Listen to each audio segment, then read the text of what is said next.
Hey guys, sorry I'm not doing an intro for today's episode.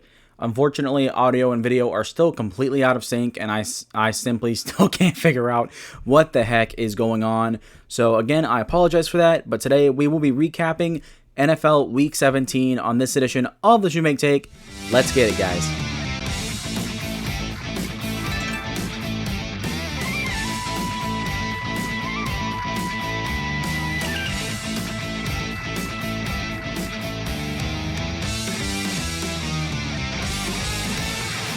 All right, and welcome in, everybody. Hope you're having a fantastic, fantabulous, awesome, freaking day. My name is Garrett Shumake, and you are listening to the Shumake Take. This is episode number 34, and today we are going to be recapping NFL Week 17 and all the craziness that happened during this week of NFL football. Had a lot of playoff scenarios happen. We have had a lot of stuff happen over there, a lot of shakeups there. We also had a lot of shakeups in the draft. The top five teams picking in the NFL draft have changed completely. It has been thrown into complete and utter chaos. Absolutely insane if you're one of these teams in this conversation right now in the picking in the top five in next year's draft, because there's a lot of you that are probably happy and there's a lot of you that probably are not happy about where your team lands. But other than that, we'll do a little bit of a housekeeping. First and foremost, as you guys know, as you guys can hear and not see, there is still no video. I still can't figure out what's going on with the audio and video being completely out of sync.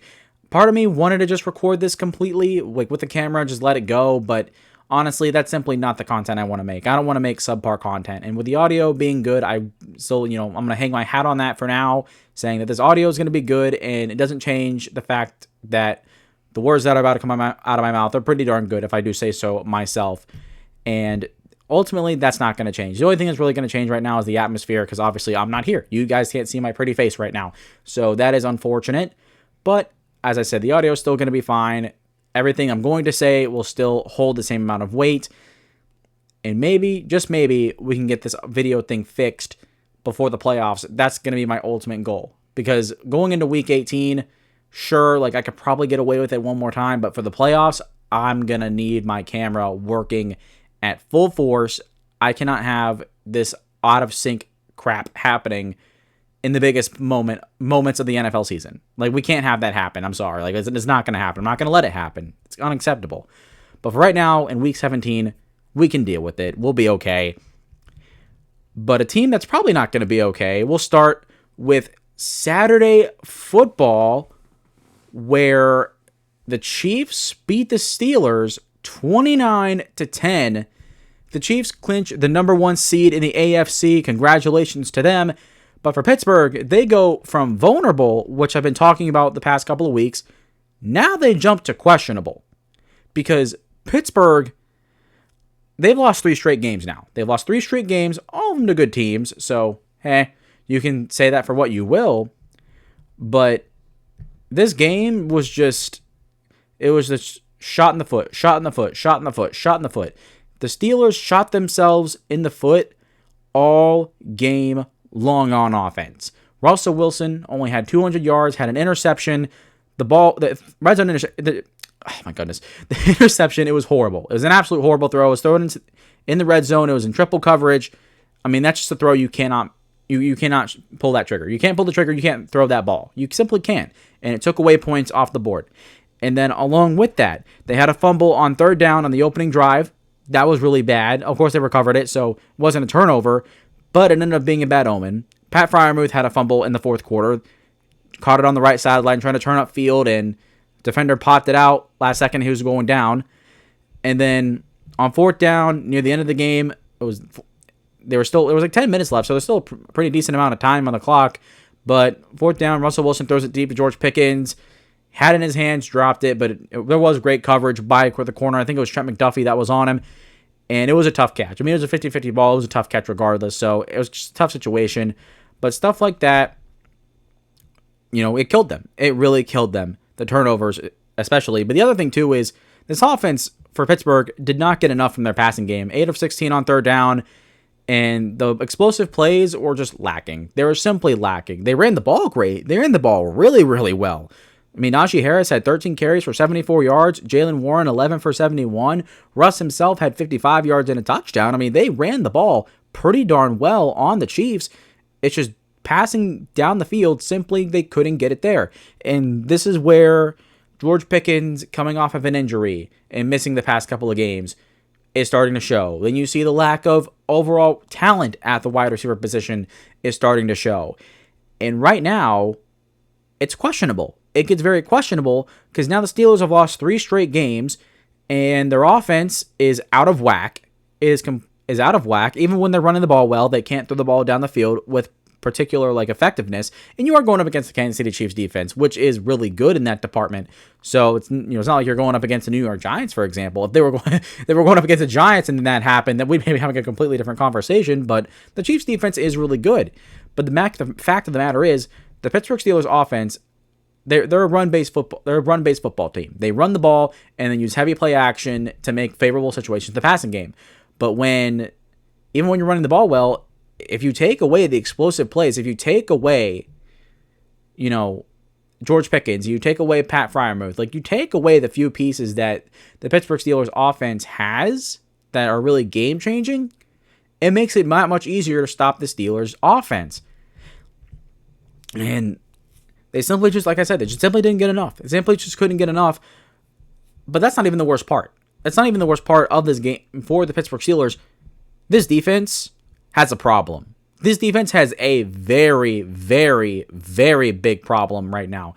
I'm not entirely sure who the culprit is. I don't know who the majority blame goes to. Steelers fans, let me know what you guys' thoughts are on this. But the Pittsburgh Steelers defense has a problem. They got absolutely mauled by Philly. They got in the passing game. Then they get absolutely mauled by Derrick Henry against Baltimore. And then they allowed Patrick Mahomes and the Chiefs offense, which has had its struggles all year long, to have their best game of the year. Straight up, objectively, the Chiefs in this game had their best day on offense all season long. And the thing was, the issue, you look at the stat sheet and you can say, oh, they stopped the run. The Steelers played great because they stopped the run. And you would say, sure, but they didn't need to run the ball because players were getting open all the time. Every time you looked at Mahomes dropping back to pass, there was someone open in the flat. There was a slant route that got open. There was a curl route that got open. There was an out route that got open. All these little short intermediate routes just got open over and over and over and over and over again. And they just dinked and dunked, and literally just pushed their way down the field. And then the Chiefs offense was able to get big plays themselves. Justin Watson had a big catch in this game. Travis Kelce had multiple catches on third down. He had one of his best games of the year so far. And to make matters worse for Pittsburgh, they had opportunities to make plays. They had opportunities to get off the field on third down. They had a dropped interception that would have made a huge momentum shift early in the game for them. And then, of course, Mahomes scrambled around a whole bunch of times, threw a touchdown pass, did what he does best. And even when they were in positions to make these plays, they blew it. They absolutely blew it. If they would have just been able to do better on third down, maybe not do better on third down because they were pretty good statistically, if I remember correctly, but first and second down, they were just doing these little chunk plays here and there and there. And if they were just able to limit that, get the interception and not drop it, and they were able to get to Mahomes and not let him run around a whole bunch and create plays off script, which is what he does best. We all know this, right? We all know this. They would have probably been in a better position to, be competitive and play in this game and possibly make it closer. And it's frustrating because we've known the Pittsburgh Steelers defense over the years, not just this year, but over the years, to be a really good unit. In this one, they just got smoked. They got smoked, and that's 3 games in a row now where they looked unprepared and didn't have a good game plan. And whether it's Jalen Hurts, Derrick Henry, or Patrick Mahomes, they absolutely destroyed them. Straight up. They absolutely got destroyed, and the Steelers defense had zero answer for what to do. They had zero answer, and that's very problematic. And that's why I say the Pittsburgh Steelers are questionable, because now you can say they're vulnerable. We could say they're vulnerable, but now 3 straight games with similar issues. Is this team really a legit playoff team? Is this going to be another, wild card exit for the Pittsburgh Steelers? because it's going to get to a point for Pittsburgh where this entire thing has got to stop. This has to stop. And I'm talking about the defense. I'm talking about this organization, this culture within Pittsburgh, where every year the Steelers kind of get counted out on, and then they do well in the regular season. And then when they get to the playoffs, they lose in the wild card round, they stink the bed, and it's just another first round. The past 5 years, past 5 years or so, this is what it's been. It's been either missing the playoffs or making a first round exit in the wild card, not really competing in the game. And then in the offseason, it all comes back to that same conversation. Is Mike Tomlin the guy? Should he be fired? Should he stay? And the Steelers cannot keep having this conversation every single year, because eventually it's going to get to a point where it's going to boil over and something drastic is going to happen. The Pittsburgh Steelers are losing a bunch of momentum going into the playoffs. Their playoff spot's already clinched, so they're in it. But you cannot lose 3 straight games and have your defense look completely unprepared. You cannot have that. And you're going against next week to a hot Bengals team, which is one of the hottest teams in the NFL entirely. And if they manage to struggle in that game, if they lose this game, if they lose 4 straight to go to the playoffs, like they're not doing anything. I'm out. Like, I'm straight up out. I'm not going to pick them to win any playoff games. If they can have a good game against Cincinnati, we can have that conversation. We can definitely have that conversation, especially if this defense can show up and bounce back against Joe Burrow, who has been lighting it up all year long. But Pittsburgh, we can't keep having this conversation every year. The Pittsburgh Steelers can't be in the same spot every year. And that's why this conversation of Mike Tomlin being the right head coach continuously happens. Because ever since Big Ben retired, the Pittsburgh Steelers simply have not been able to do anything past the wild card round in the playoffs. They've either missed it or lost in the wild card round every year. They simply haven't gotten over that little hump that they're on. And losing 3 straight games like this is not acceptable. It simply can't happen. And so I'm going to be looking for them to bounce back against the Cincinnati Bengals. They need to. And if they don't, then it'll just be another yearly conversation if Mike Tomlin's the guy. And finishing off with the Chiefs a little bit, Patrick Mahomes, 29 of 38, 320 yards, 3 touchdowns. Travis Kelce had 84 yards and a touchdown. Xavier Worthy had 79 yards and a touchdown. I mentioned the big catch to Justin Watson, and his second catch was a touchdown. And then Hollywood Brown had 4 catches for 46 yards. And he's the common denominator for why this offense is better. Because here's the dynamic of what each player, star receiver is, pass catcher is for the Kansas City Chiefs. You have Travis Kelce, who's a veteran tight end, not quick, not really shifty, but he's reliable and gets open. He's a chain mover, sure. Xavier Worthy, he's the speedy rookie. He's a guy that has a lot of speed, a lot of flash, a lot of explosiveness, but he's a rookie. He still needs time to develop. And then DeAndre Hopkins, he's your veteran receiver, but he's not a good separator. Travis Kelce, out of those 3, is the best separator, and even then, he's not the best because he's getting up there in age. He's in his mid-30s now. He's not Travis Kelce as he was 5 years ago, right? You know, the only player on this offense that has the ability to be quick, separate, get open, and have a solid veteran experience is Hollywood Brown. Hollywood Brown is that guy. Now, I'm not saying like he's spectacular or anything. He hasn't put up these spectacular numbers, but it's no coincidence that when Hollywood Brown comes back into the fold, guys like Kelce, guys like Worthy have better performances because of it. And that's why, because Hollywood Brown is a threat. Remember, when he was in Arizona, he didn't really pan out all that much in Baltimore, but when he went to Arizona, he became a reliable target for Kyler Murray, averaging about 700 yards a year, few touchdowns, a constant chain mover, had big games, could have big explosive plays as well. I mean, Hollywood Brown has become a solid wide receiver in the National Football League. He hasn't lived up to his first-round pedigree when he was coming out of Oklahoma, but he's become a pretty solid NFL player. And a lot of people forgot about that because his injury, because he was it last week against the Texans, that was his first game he played all year long. He went out with like some type of knee injury, I think, before the year started. And now that he's back in, these players like Kelce, Xavier Worthy are getting more production, and it's no coincidence because Hollywood Brown has the right blend of being quick, getting open, and being a good separator. There's not another receiver on this team right now that has that ability. They don't. And so having a guy that has that ability simply just creates more favorable matchups. And this is why they got Hollywood Brown, because of his speed in his reliability. And you're seeing the fruits of it. And now for the Kansas City Chiefs, they have a whole bunch of momentum going into the playoffs now because they're going to rest their starters, and their last game they played was their best offensive performance of the year. And for every AFC team in the playoffs, this is not what you want because it's already hard enough to beat the Kansas City Chiefs in the playoffs. You don't want them having with their offense, which has been struggling all year, to have a full head of steam going into it. Because now it just feels inevitable that they're going to run back and win a three-peat and win 3 straight Super Bowls. I don't think that's going to happen. There's a reason why it hasn't happened ever before in the NFL. But I mean, shoot, there's a first time for everything. And if there's any, logic behind them doing it, well, they have it now. They have it now because the Chiefs offense is going into the playoffs with a full head of steam. Let's move on here. I did not bold. When I go to talk about each game, I bold the teams that played and the final scores so I can kind of keep track of, where is what.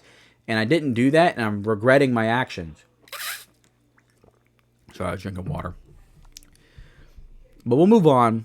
Enough chit-chat. We'll move on to the next Saturday game where the Ravens defeated the Texans 31-2. That is an interesting stat line that I don't think I ever would have seen coming, but here we are. Ravens beat the Texans 31-2. Ravens proceeding to get another dominant win. And for Houston, they have a problem. I want to start with Lamar Jackson. I want to start with the Ravens. Lamar Jackson, 10-15, 168 yards, 2 touchdowns, 87 yards, and a rushing touchdown. This is Lamar's best year ever. Is it? Yes, it is.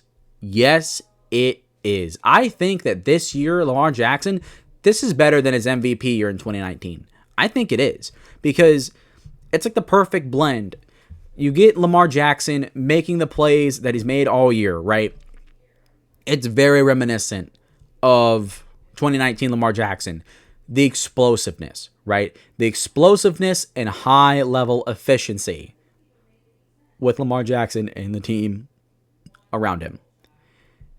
And at the same time, you can see the growth and development of Lamar Jackson now in year 7, where he is the best passer that he has ever been. And he is legitimately a top 5 passer in the NFL. He is. He simply is. From an efficiency standpoint and looking on tape, he is. He simply is. And so you get that perfect blend of that explosiveness that reminded you so much of 2019. And then now you're getting that veteran experience at quarterback where mentally he's just put it all together. And he's literally become one of the greatest quarterbacks as a talent we have ever seen play the game at this point. He has reached his full potential. He is fully developed, entering, I guess he's technically in his prime now. But he came into his prime very, very nicely. And it simply is. This is the best year he's ever had. It is the best year he's ever had. Lamar Jackson has been playing out of his mind. But now there's an argument for him to being the league MVP. And should he? Probably. There's a definite argument for it. But also, ultimately, in my opinion, I don't think he's going to win MVP. Because you have to remember, most valuable player isn't a stat award. If it was a stat award, Lamar Jackson would be winning it. But here's the deal. Lamar Jackson has Derrick Henry. He has had the best backfield that he has ever had in Baltimore, which is no coincidence considering the year that he's having. And then Mark Andrews, Isaiah Likely, throughout the year have been a little bit shaky, but as the year's gone on, they've gotten a little bit more reliable. He has Zay Flowers, a good offensive line. He's got a good team around him. A defense has gotten better as the year's gone on, and he has a great team around him. So when you have a great team around you, you're expected to be great. You're expected to play well. But then you look at Josh Allen, who currently, in my opinion, is playing himself out of an MVP. But at the same time, you look at some of the games that he's had and what he's been able to do with so little. Going into the year, everyone thought that Buffalo would be rebuilding and whatnot. And they're sitting here with the second best seed in the AFC. And it's them in Kansas City. And then everyone else is kind of behind there. They have 4 or 5 losses and Buffalo's only got 3. They're the best team in the AFC right behind Kansas City for a reason. So while Lamar probably isn't going to win MVP this year, not to mention that he won MVP last year, which he probably didn't deserve, which that's a different organization. That's a different argument, conversation. But voter fatigue is a real thing. I mean, I don't remember the last time a player had won MVP in back-to-back years. It may have been Manning. It may have been Rodgers. I think it was Aaron Rodgers. I think Aaron Rodgers won it back-to-back years a couple years ago, probably. But either way, it doesn't happen often. It doesn't happen often at all. God, I can't talk. And that's partially because of voter fatigue. So I think Josh Allen's going to win it. But Lamar Jackson definitely has an argument for it. And for the rest of his team, that against Houston, going back to the game itself, the defense played lights out. You can't really give a lot of praise, honestly, because they simply just played fantastic. Everyone was playing great in this game. But I mentioned it earlier, this defense has gotten a lot better. They're still not as good as they were last year, but they're definitely a much improved unit, especially in the penalties. They have mitigated those greatly these past few weeks. The turnaround there is probably greater than the team defense getting better itself. The fact that the Ravens have been able to minimize penalties these past few weeks as the season, comes to a close, that's incredible. That is huge. Because if you want to make that Super Bowl run, you would have had to clean those up. And you know what they did? They've cleaned them up and they've gotten better because of it. And that's what good coaching is. That's what having a good team is, what having a good coach does. A great team will overcome those mishaps, despite the fact that they've been plaguing them all year long. And when it matters most, they fix it and get it better. Can't ask for anything more than that. But for Houston, we'll get to them finally. Straight up, they are a mid-football team. I'm sorry. I'm gonna be the one to say it. Houston is mid. They're not a good football team. They're not a bad football team, but they are not a good football team. Now, before anyone tries to challenge me and said, Tampa's 9-7. Well, Tampa's a good football team. There's a difference. Houston, out of all their losses so far, 5 out of 6 of them, I would say they're bad. Whether they're blowouts or they simply just fell flat at the end and lost it to a really good team. Or even to a really bad team a couple times, like Tennessee. And how many good wins do they have? They have 3. They only have 3 wins where they, beat their opponent pretty darn good. And you look at Tampa, 2 of their losses I would say are bad. The loss to Denver earlier in the year, that was pretty bad. And then the loss to the Dallas Cowboys a week ago, that was pretty bad. But I would say 7 wins that they've had are good wins. 6 of them were straight up dominant, where they beat their opponents by more than 3 scores. 3 scores or more, to be exact. And it's you look at, if you look at Houston and you look at Tampa, they got the same record. But at the same time, they're not even in the same ballpark right now. They don't belong on the same field with each other. Who are we fooling here? Houston is a mid-football team. CJ Stroud has regressed. He simply has not looked good, and straight up, looking at the stats, looking at the tape, I know people have been debating about it, but to me, it's a fact that even Bryce Young is outplaying CJ Stroud this year. Their records might not be the same, but looking at the tape and looking at the stats, Bryce Young is playing better right now. That's the truth. That's the simple truth that everyone kind of has to accept. But that's not to say that CJ Stroud deserves a lot of blame here. Sure, he does, because the interceptions, obviously, when a quarterback throws an interception, obviously it's not always their fault. Context matters. But there's a reason why his interception numbers have doubled. And that is because his offensive line simply hasn't been good. He's one of the most pressured quarterbacks in the NFL. The run game has been inconsistent. It's been great at points, but then at other points, it's been absolutely dead. It's been an absolute dud, nothing burger, stinker, whatever word terminology you want to use. And then constant injuries to, key position players like Joe Mixon. He's been hurt. Nico Collins has been hurt. Tank Dell is now out for the year. So, they've had a lot of elite players, the top tier talented players on this offense go down with injuries. And sure, we talk a lot about Brock Purdy and the 49ers and all that stuff over there, but, injuries do matter. And for a second-year quarterback, it does take a toll on you. And when your offensive line already is struggling and your run game is struggling, that does not help you. That simply does not help you. And along with that, on the offense, other than the offensive side of the ball, defensive side of the ball, they've just had some stinkers. There was a game where they had 5 interceptions. They picked off Jared Goff 5 times and they lost. What universe do you get 5 interceptions, 5 turnovers, probably 6 in that game if I remember correctly, and you lose the game? You can't have that. This defense will have performances where they just crap the bed.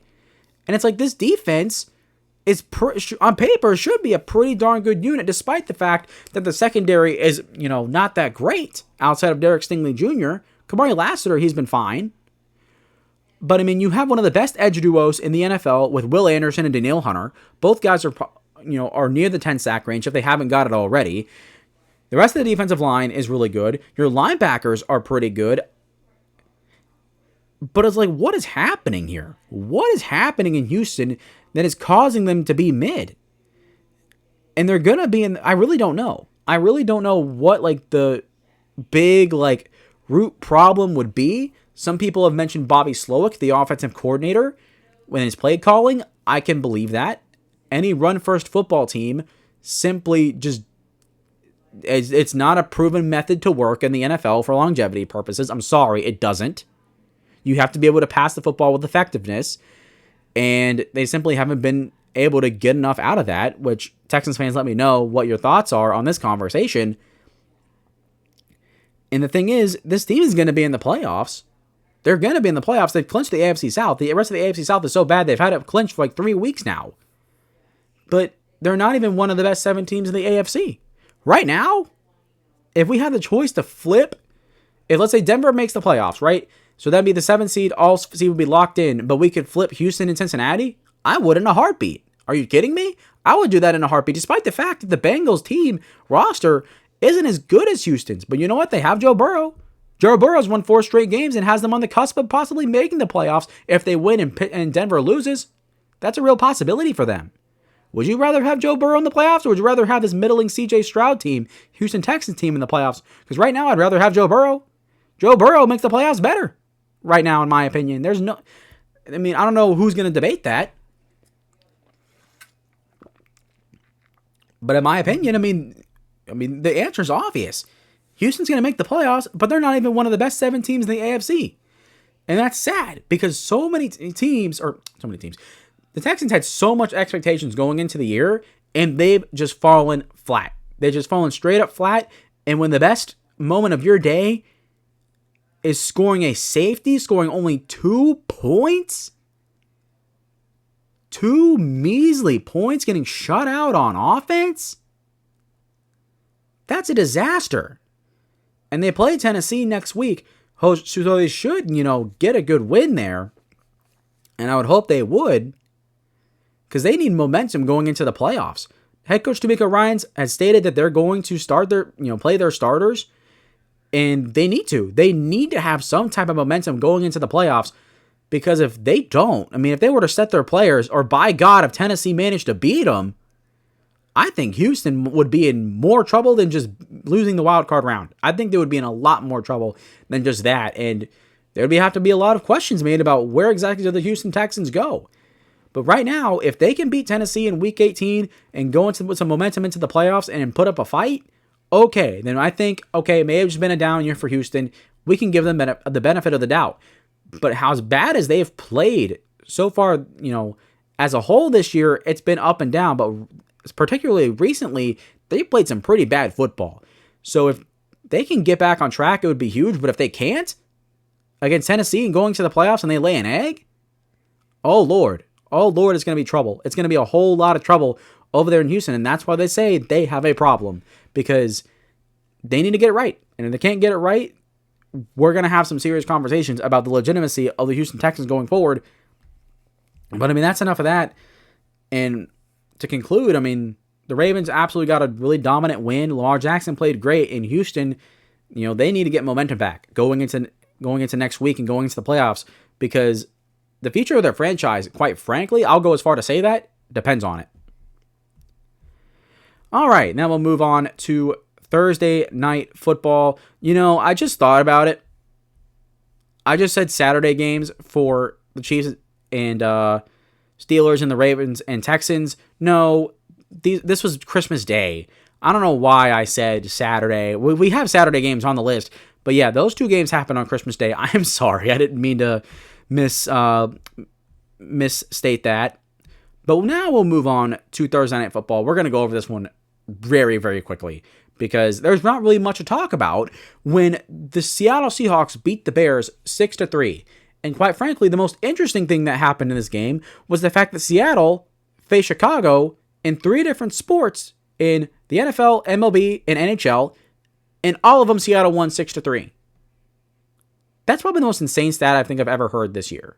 This of the week, definitely. Of the season, possibly. It is up there. It is definitely up there. How does that happen? How in the world does that happen? What stars had to align for this to happen? Either way, I just hit my mic.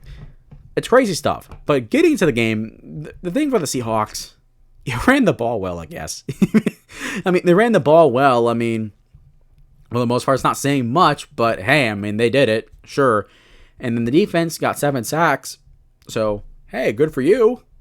But it really doesn't matter because the Seahawks, they have been eliminated from the playoffs.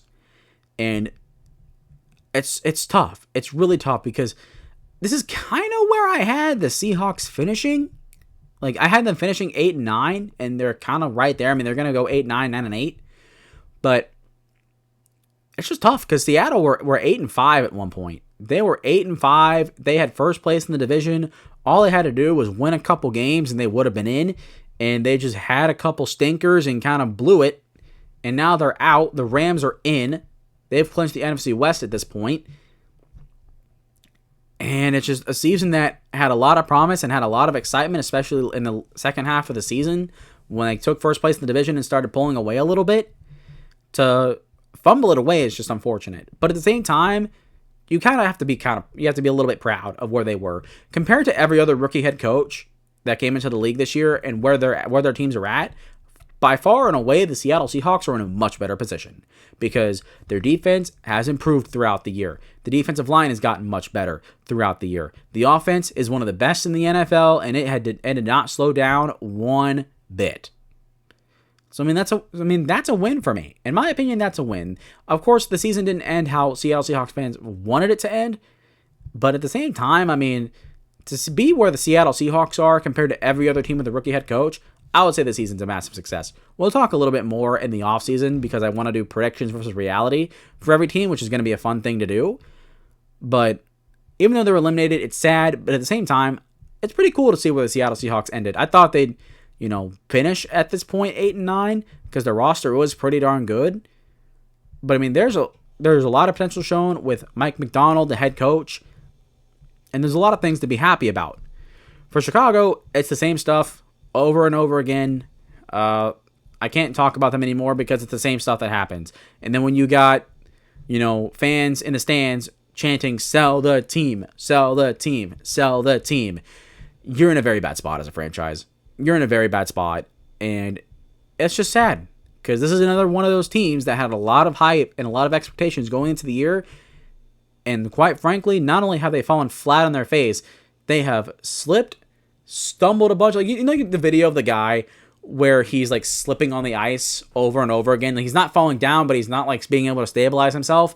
He's doing that and that and that and that, and he falls on his face. Yeah, it's like that. It's they couldn't get stable, and they kept on just descending further and further and further into trouble, into madness, and bam, they finally fall on their face, and it's over. And for Seattle, you got the win, so that's something that counts for something. And while Seattle's eliminated from the playoffs, there is a lot of things to like about where the Seattle Seahawks team is at, and a lot to like about where they are headed. Next up, officially getting into the Saturday games, the real Saturday games, the Chargers defeated the Patriots 40-7. The Chargers inking their name into the playoffs.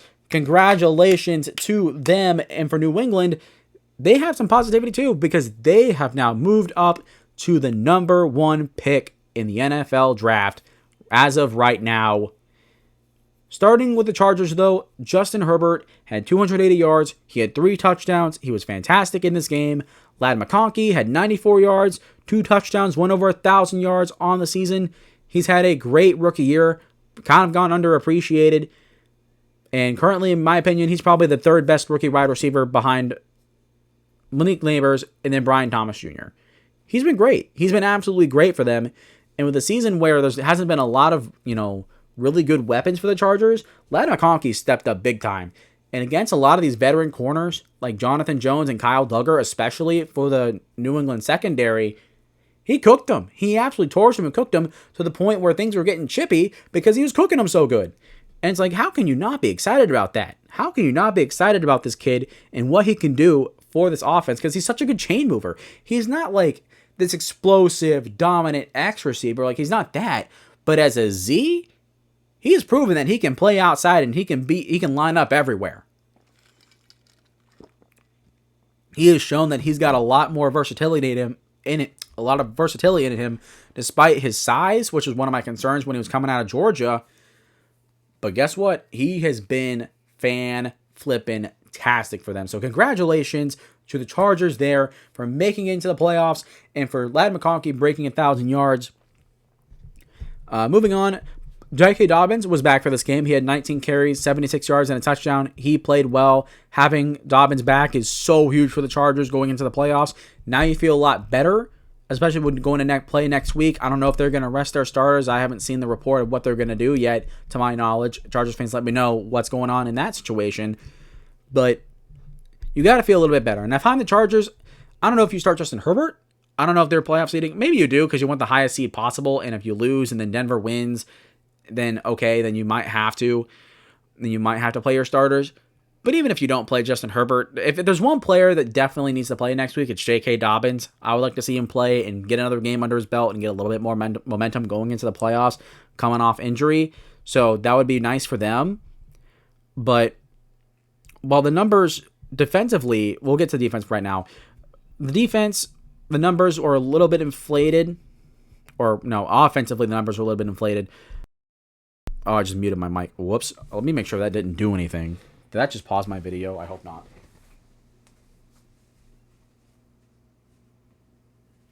Okay, it didn't. We're good. Coming back to my desk to sit down. I can do stuff like this because the camera's not on me. So that was not a genuine laugh, by the way. That was a satirical laugh. If you want to hear my genuine laugh, say something in the comments that makes me funny, and I will, I don't know, I'll like record a video and upload it on YouTube of me genuinely laughing at something. I don't know.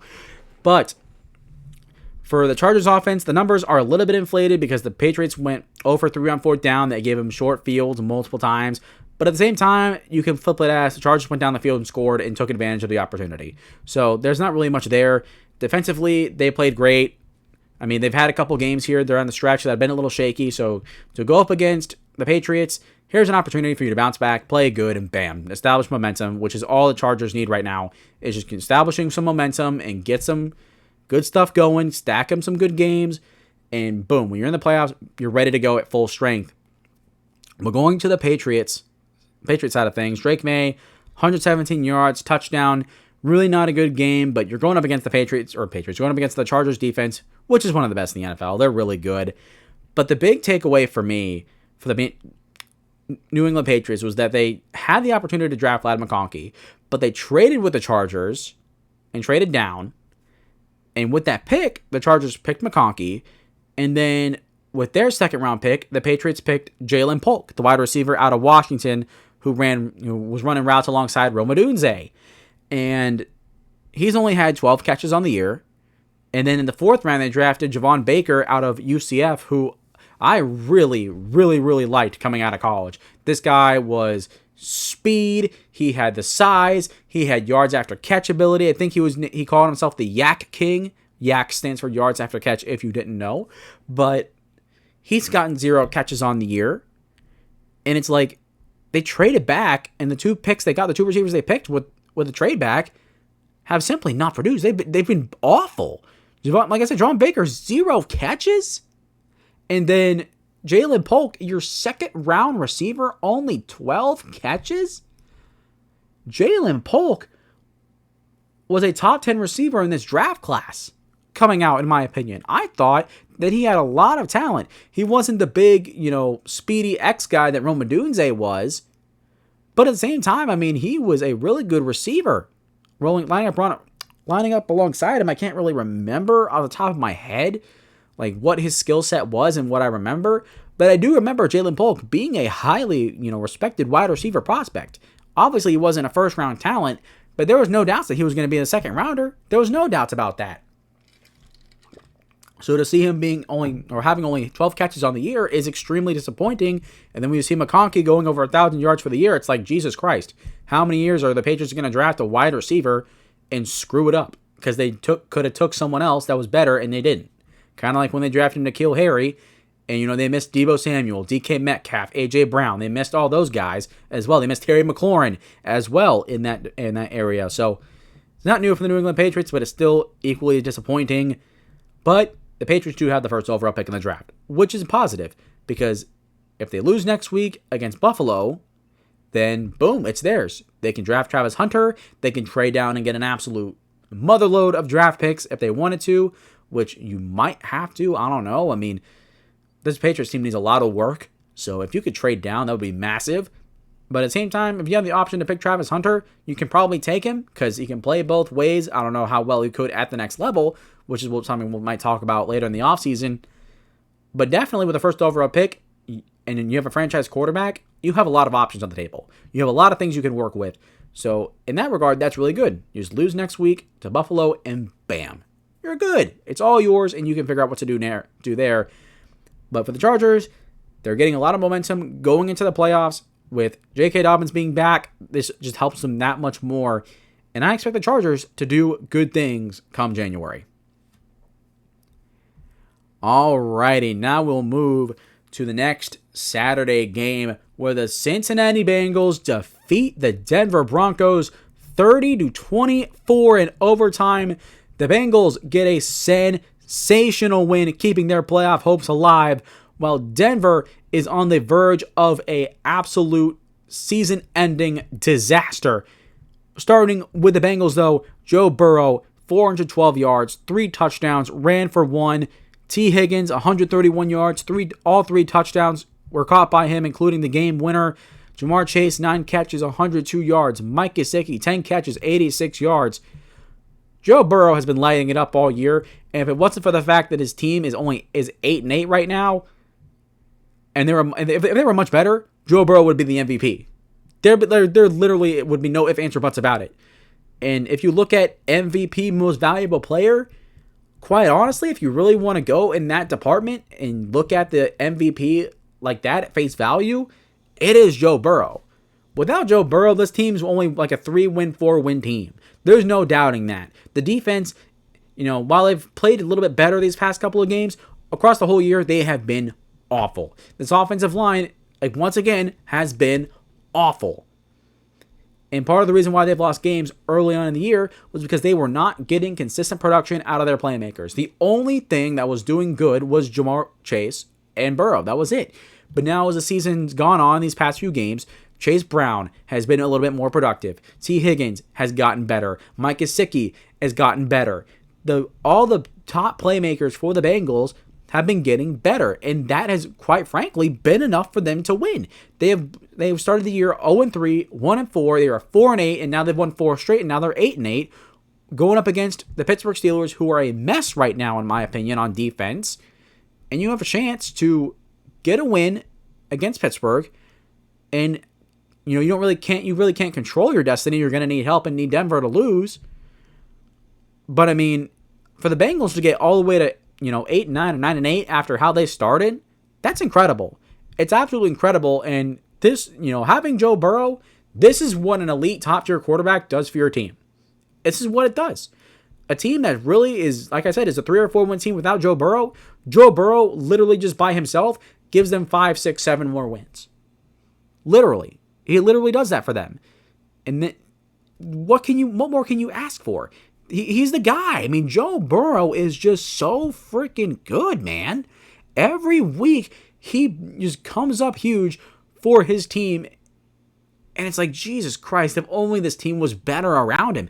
If this offensive line, I swear to you, if this team was decent on defense and just decent on the offensive line, they would probably be 13 or 14 wins. Genuinely. I believe that. I genuinely believe that. Because the Bengals offense and Joe Burrow has simply been that good. He's simply been so good that the rest of the team around him mostly has been garbage. And he's brought them to a dang near winning season, potentially. Even if they finish 8-9, that's massive for where they started their season. And, oh my goodness, I kind of talked, so I got so passionate, I kind of lost my train of thought because I was wanted to talk about the game, but kind of got enamored with talking about Joe Burrow, kind of like I did with Lamar and Mahomes. But going into the game specifically, why they won this game, I've kind of mentioned it already. They're getting consistent production out of all their top playmakers, which has helped spark their win streak. And then in this game particularly, they dominated time of possession. 42 minutes to the Broncos 27. Oh my goodness. That is insane. That's an insane number. By the way, when I was making the script, the time of possession thing came up like 3 or 4 times, so I'm going to mention it when it comes up again. But it's quite interesting because time of possession is huge. I mean, obviously, having a high time of possession usually means you win the game because if you're able to hold the ball for a while and sustain drives and score points, that's a winning formula. But defensively, they did get an interception, which good for them. And they held the Broncos to 4 of 12 on third down. We'll talk about more why that's specific, to Denver, why, that's massive for Cincinnati. But the Bengals overall, I mean, they're in a great spot right now. Burrow makes them a top 7 team in the AFC. They're better than Houston. Definitely Cincinnati in the playoffs over Houston would make the AFC playoffs better. And as I mentioned, this is what a top-tier QB does for your franchise. He can elevate and absolutely just carry a team on his back. And right now, there's only 4 quarterbacks in the NFL. Allen, Burrow, Mahomes, Lamar Jackson. Those 4 guys, and there's a couple that have shown potential. We will get to like Jaden Daniels at the end of the show. But those 4 guys, the one thing they all have in common is that they can carry a team on their back. If all else around them is up in flames, these 4 dudes come in with a fire extinguisher and lead the way to a W and lead the way to the finish line. That's what they do. That's what they do best. And Joe Burrow makes this Bengals team one of the best teams. They want a top 7 team in the AFC. He does. He simply does because he's that good. Going into Denver, Bo Nix had 219 yards, 3 touchdowns, 24 of 31. He had a pretty good game on paper. It wasn't a bad one. He got the game-tying touchdown to send the game to overtime that should have gone for 2. Sure, in retrospect. But at the same time, I mean, the Broncos had the ball once or twice in overtime and couldn't get it done. And we'll get to more about that in a second, but continuing on with the positives for Denver, Courtland Sutton had 55 yards and a touchdown. Not an explosive game for him, but still a solid game. He had 5 catches, so that was fine. Marvin Mims had 8 catches, 103 yards, 2 touchdowns. I want to see more of this guy. I liked him coming out of college as a deep threat, and he simply hasn't gotten, the production and gotten open consistently enough. So to see him have a good game, that's really nice. I kind of like, I like his potential. I like where he could be as an NFL player. And then running back wise, Julian McLaughlin had 10 carries for 69 yards. Audric Estime had 9 carries for 24. But overall, as a unit, collectively between those 2 guys, they ran the ball decently well. I gotta sneeze. Ew. Wow. And I didn't even sneeze. As I sneezed, it kind of like went away at the same time. That was weird. But overall, between the 2 running backs, they combined for 19 carries for 93 yards. That's an efficient day from your running back group, which is good.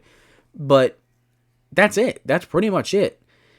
And the issues, offensively, 4 of 12 on third down, they simply weren't able to, while on paper, 19 carries, 93 yards is fine, they weren't able to run the football consistently enough to sustain drives. They weren't able to get explosive plays downfield very much, although they were able to get some. Marvin Mims had 8 catches, 103 yards for a reason. Right? But there just wasn't enough consistency. Only 2 players got more than 3 catches. That's not good enough.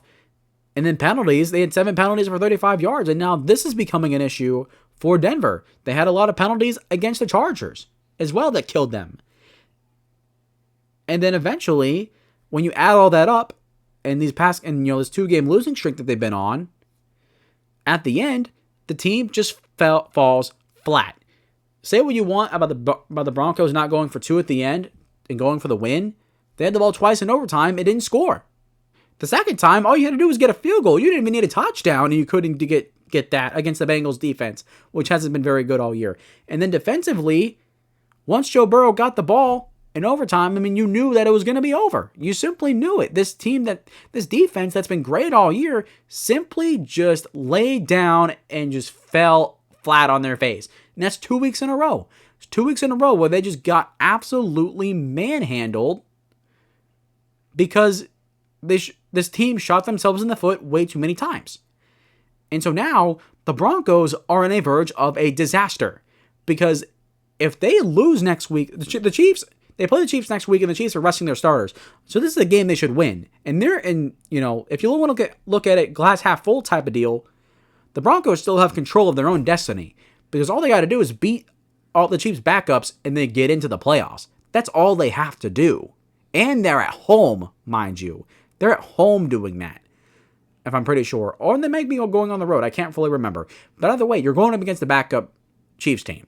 If you cannot beat this backup Chiefs team and you finish 9-8, and then Cincinnati comes off with a win and you end up missing the playoffs after starting 9-6 or starting 9-5 and going on a run in the second half of the year and really start, piling really good wins.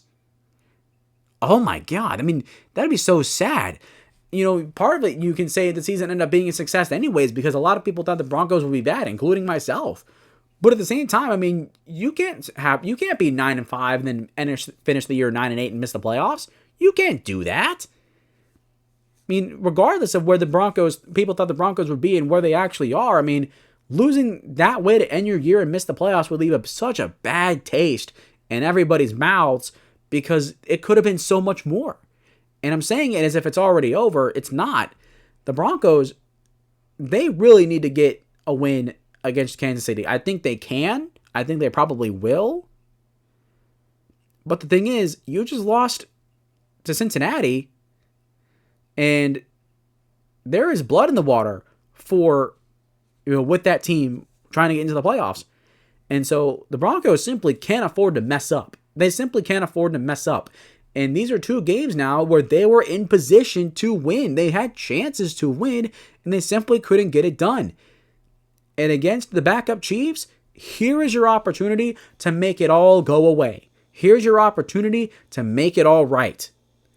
And if you don't, then this is something we will be talking about for a long time all throughout the offseason, because that is all that will be mentioned was the Denver Broncos collapse. But it hasn't happened yet, and the Broncos have an opportunity to get it right and make it right, and I believe they can, but we'll talk a little bit more about it going into next episode, but that is enough for this game. Got all my points pretty much stated out there. We'll move on to the primetime game on Saturday Night Football. I don't know why they, didn't make the Broncos and Bengals game primetime, but hey, the Cardinals lose to the Rams 13-9. The Rams get another tough win, and they punch their ticket into the postseason. Congratulations to the LA Rams. And the Cardinals, while they fought hard, just like a couple other teams so far, they fought with holes in their feet because they kept shooting themselves in the foot. 0 for 2 on 4th down. They allowed 4 sacks to the Rams, 0. More penalties. 2 interceptions by Kyler Murray. He has, really not been that good collectively here in these final stretch of the year. And then Kyler Murray, I mean, there were some things to like, though. There were some things to like because he had 321 yards, had a touchdown. Trey McBride had 12 catches, 123 yards. Finally caught a touchdown. Jesus Christ. Like, we've been waiting for months, for literal months and months and months and months and months and months and months for Trey McBride to score a touchdown, and he finally got one. Thank God. So, I mean, that's good for him. And then Marvin Harrison Jr. had 96 yards receiving, which is also really encouraging. And to see them fighting, and still competing even though they're out of the playoffs, that's good. That's good that they still have something to fight for. They still want to compete. And even though they're just out of the playoffs, I mean, they were in the mix for a while. They were in the mix, and at one point they had first place of the NFC West. I think they had first place 2 times this year. So when they were in the thick of it, everybody knew. That was, by the way, I was referencing KSI. I apologize. I will see myself out after this episode. I apologize. But the Cardinals were in it, and a lot of people thought they'd be a frisky team. I didn't think so, but at the same time, they did better than I thought they would, which will be an interesting talking point when we get to predictions versus reality, talking about that. But you know what? For the Cardinals, it's a tough loss, but you know what? It is what it is. This team wasn't good enough to make the playoffs. Injuries earlier and poor defensive play really killed them. And then later in this final stretch of the year, Kyler Murray kind of fell off a cliff, but his play declined and it didn't help him. It simply didn't help him, but next year will probably be a little bit better. But getting to the Rams, another game where it's a tough, gritty win against a division rival, and the only things of notability are Matthew Stafford, because he's the quarterback, and then Puka Nacua had 129 yards. Matthew Stafford had 189 yards passing in this game. Puka Nacua had 129 of those yards. I mean, again, Puka Nacua, no matter what happens, Puka Nacua produces and plays incredibly well. This guy's awesome. And then Cooper Kupp had 1 catch for 29 yards. Might as well say it. Notability, I guess. And then the defense, you get 4 sacks. 2 of them were by Braden Fisk, the rookie defensive tackle out of FSU. He's played well this year. But the overall big picture for the Rams is, while this win is good, and the win against the 49ers was good, not because the game itself was good and they did really, they did a lot of good on offense or defense. No, it's the fact that the Rams have shown that they can win games in multiple different ways. And the good teams in the NFL can do that. But going into next week for the playoffs, the Rams do need to have a better offensive showing, because Matthew Stafford throwing for less than 200 yards and the only playmaker being Puka Nacua is simply not going to cut it when that comes around. Because the Rams, while they're a good team, they're not a great team. On the roster-wise, they're not top tier, but they are very well coached. And if they can get a good offensive performance next week and you can go into the playoffs with a little bit of momentum, the Rams have a chance to win a game and maybe upset some people. But they're going to need some momentum. They're not a team that's good enough to overcome something like this. And that's why it's all that more important for them to go into next week with momentum. And we'll talk more about it in the next episode when we preview Week 18. But they're going to need the momentum. They're going to need it. They're going to want it.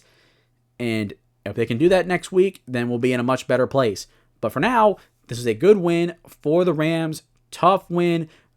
And ultimately, the big thing was that while they weren't good, they didn't shoot themselves in the foot like the Cardinals did. And these 2 wins, again, well, I'll finish off with this. The thing with the Rams, and there's 2 wins against the 49ers and the Cardinals, which were gritty, while every play is magnified and whoever makes the more big plays wins the game, essentially, it goes the other way too, where turnovers become that much bigger. And in a game like this, if you don't commit turnovers and you take care of the ball, you're more than likely going to come away with the win, because one team is going to make a mistake. In games like these where it's tough and gritty, there's going to be a team that makes a mistake. It's going to happen. It's bound to happen. So if you're the team that doesn't make mistakes in that situation, that's really good. That's really, really good, and goes to show that Sean McVay and this coaching staff has this team ready to play, and that's part of the reason why they are where they are right now, is because Sean McVay is a fantastic head coach. I guess that's it. That was kind of an arbitrary ending, but we'll move on anyways. Take another sip of water. How many games do we have left? We have 1, we have 2, we have 3, we have 4. 5, 6, 7. 7 games to go, guys. We're just over halfway there. And we will continue with the Eagles defeating the Cowboys in the Kelly Green uniforms, 41-7. Cowboys fall flat in another game here. And Saquon goes for 2,000 flipping yards. Oh my gosh. 31 carries, 167 yards. He did it, guys. He freaking did it. He did it. when he was going off early in the year, and we got to the halfway point, and we saw his numbers, and people started making started questioning, can he hit 2,000? Well, guess what? In the modern era, where quarterbacks are the top dog, it is a passing league, a quarterback-driven league. Saquon Barkley did what only one other player in this modern era could do, and that is rush for 2,000 yards. Say what you want about, the passing game and the quarterback, being a quarterback-driven league. Say what you want about that. But here's the thing. Simply put, along with that, you can also make the argument that, Saquon Barkley did it in 16 games compared to like Eric Dickerson when he did it in 14. Guess what? Eric Dickerson did it in an era where running backs were the most important position on the field. Right? Saquon Barkley is doing that in an era where running backs are more undervalued than they ever have been in their history of the position. And while this year, elite running backs have redefined what their role is and their significance in an NFL offense, and it's going to change offenses for the better in the future, I hope. Going for 2,000 yards in this type of NFL is ridiculous. It's insane. It's absolutely fantastic. And I felt the same way when we witnessed Derrick Henry rush for 2,000 yards, and I feel the same way with Saquon Barkley rushing for 200. And he's got a game left. He dang near could probably break the record. And if he breaks the record held by Eric Dickerson, which is 30 plus years old, and hasn't been even close to being touched since 2012 when Adrian Peterson won MVP? Oh my goodness. Like we the conversation for the running backs this offseason is going to be an insane one. And that's because Saquon Barkley had the year that he had. It's going over 2,000 yards, and it's already a great, stat as it is. But doing it in this NFL just makes it that much more spectacular. Congratulations to Saquon Barkley for hitting this insane milestone. And I'm just going to throw some shade at the Giants for a second. They let this man walk. In the first year he is gone, he rushed for 2,000 yards. And they face the Giants next week. If they play, could you imagine if Saquon Barkley breaks the single-season rushing record against the New York Giants? Could you imagine that? Like, the Giants, this franchise will never, ever let down. Like, the Giants fans will never forgive the organization for getting rid of Saquon Barkley. We thought that Saquon Barkley was, kind of mid because he was injury prone, had some bad games, and nope, it was all the New York Giants, baby. Saquon goes to Philly. That's a fantastic year. But going into the actual game, enough glaze of Saquon Barkley, deservedly so. Jalen Hurts was out for this game. He's still dealing with a concussion. I think that's fine. In my opinion, maybe you start Jalen Hurts for a half at least next week against the Giants, just so he can get a little bit of rhythm going into the playoffs. But in his place, Kenny Pickett had 143 yards, a touchdown. He was okay. No, it was backup quality, but he did get hurt. And Tanner McKee came in. Tanner McKee, 3 of 4, 54 yards and 2 touchdowns. That's an interesting stat line. That's very interesting. 2 out of your 3 passes went for touchdowns. Now, to be fair, Saquon Barkley had 31 carries, so it's not like they were throwing the ball high volume anyways. Between the two quarterbacks, they combined for 13 for 19, 197 yards and 3 touchdowns. But at the same time, that's an efficient day for your quarterbacks. That's all you really needed. Saquon Barkley was going to do his thing, so as long as you have the quarterback position just not making mistakes and just playing clean, by all means, that's fine by me. And then Devontae Smith had 120 yards. He had a couple of touchdowns. A.J. Brown had a big 20-yard touchdown in this game. And then defensively, they got 4 takeaways. Not the best day for them statistically in looking at the game, but it was enough to win. It was definitely more than enough to win with Saquon Barkley doing what he has done best all year long. And going back to that little bit of a question, do they rest their starters? There's an argument for both. You can say yes because you want to get healthy for the playoffs. You're locked in as the number 3 seed in the NFC. So you're kind of just there. Like, at this point, like, there's really not much of a purpose to play. But at the same time, I mean, you probably want to start Jalen Hurts at least for a half against the Giants just to give him some momentum. You definitely want to help him out there in that department. But getting on to the Dallas Cowboys, Cooper Rush did not have a great game, had 147 yards and a touchdown. This defense, obviously, the defense allowed Saquon Barkley to do what he did, so they're not getting any praise. But I will give praise to one player on the Dallas Cowboys, and that is Rico Dowdle. 23 carries, 104 yards. He had a good day on the ground and one of the few lone bright spots of the Dallas Cowboys in this game. And this guy, he needs to be running back 1 next year. I want to see what Rico Dowdle can do as the full-time starter. I really want to see that, because now, the biggest need on the roster going into the year was running back for the Dallas Cowboys. Now they can address offensive line probably. Maybe not. I mean, I think their offensive line is pretty set. Maybe they could use like one of their guards. They probably could need a guard, I think. Maybe another tackle. I don't know. I'm not entirely sure where the Cowboys offensive line stands in terms of where they need help where. But I mean, now, if Rico Dowdle continues to improve at running back, now you can use your first-round pick on a wide receiver to go next to CeeDee Lamb. That would be really nice. Look at how it's worked out for the Vikings. They got Justin Jefferson, paid him. He's one of the top highest paid. Now, he is the highest paid receiver in the league. And then you draft in the first round Jordan Addison next to him, a really good, talented receiver. That sounds good to me. And so now the Cowboys have a different, they can address other needs on their team with their first-round pick in the draft, because now their running back position is solved. They don't need to spend a high pick on Ashton Genty or Scatabo, the guy out of Arizona State, or Dalen Sampson. Like, they don't need to spend a luxury pick on a running back now. And so that's good for them. And ultimately, the Dallas Cowboys have improved this year during the second half of the year. They've had a couple games that were kind of like the Bengals game and this game. But for the most part, they have gotten better. And this team has their running back 1 now, in my opinion. They have Rico Dowdle now. And now, with the draft, I mean, they can look and look to other spots where they need help on their roster. And having that position solved on paper is really good for them. And as I mentioned again, I'm kind of a broken record with Dallas right now because it's kind of the same stuff that I've talked about the past few weeks. But Dallas is in a good place. They're in a good place. They're in a much better place than they started in the year.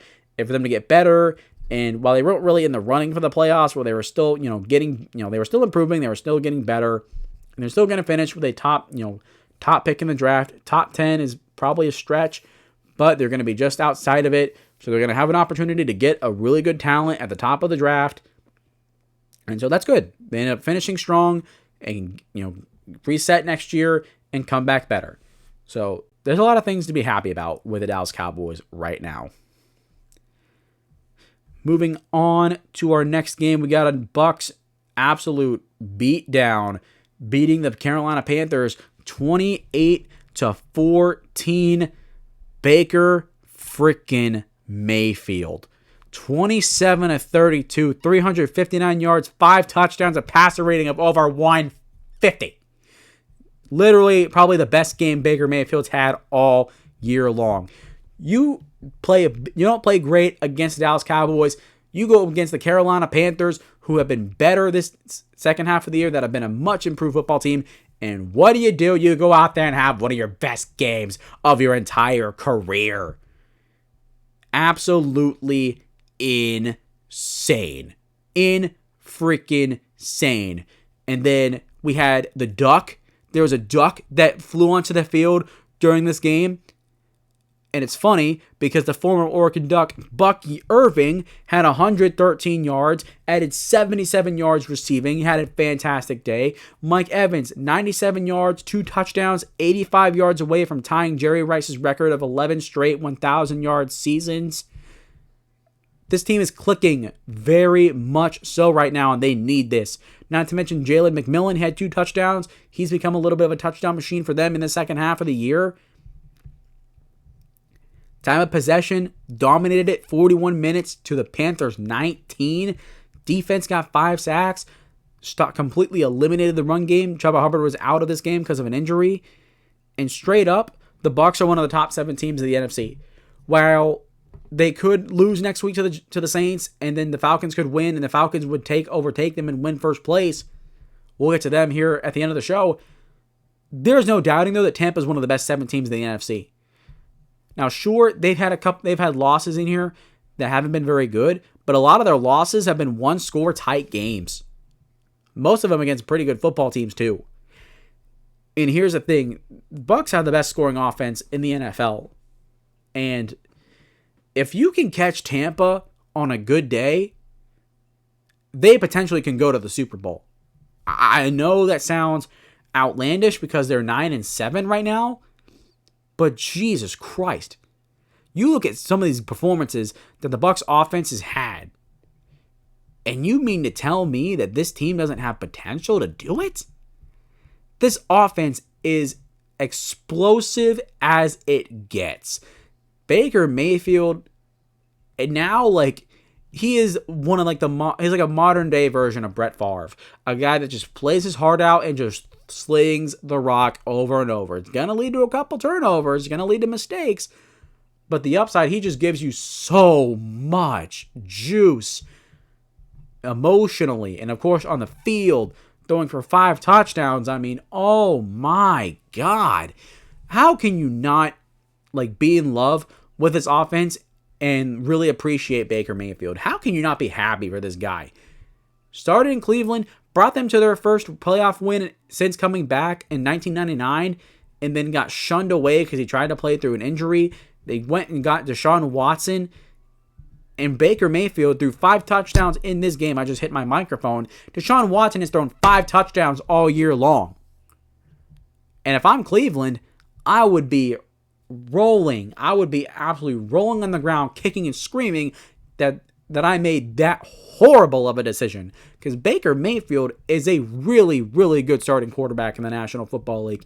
He is no longer the bridge quarterback that he was meant to be when he first signed with Tampa. He wasn't meant to be a veteran backup that provided some value. No, he is a starting quarterback in this league, and he is a top half level starting quarterback in this league. He is simply fan-flippin-tastic, and he has the juice and the energy to take this team all the way if he really, really wanted to.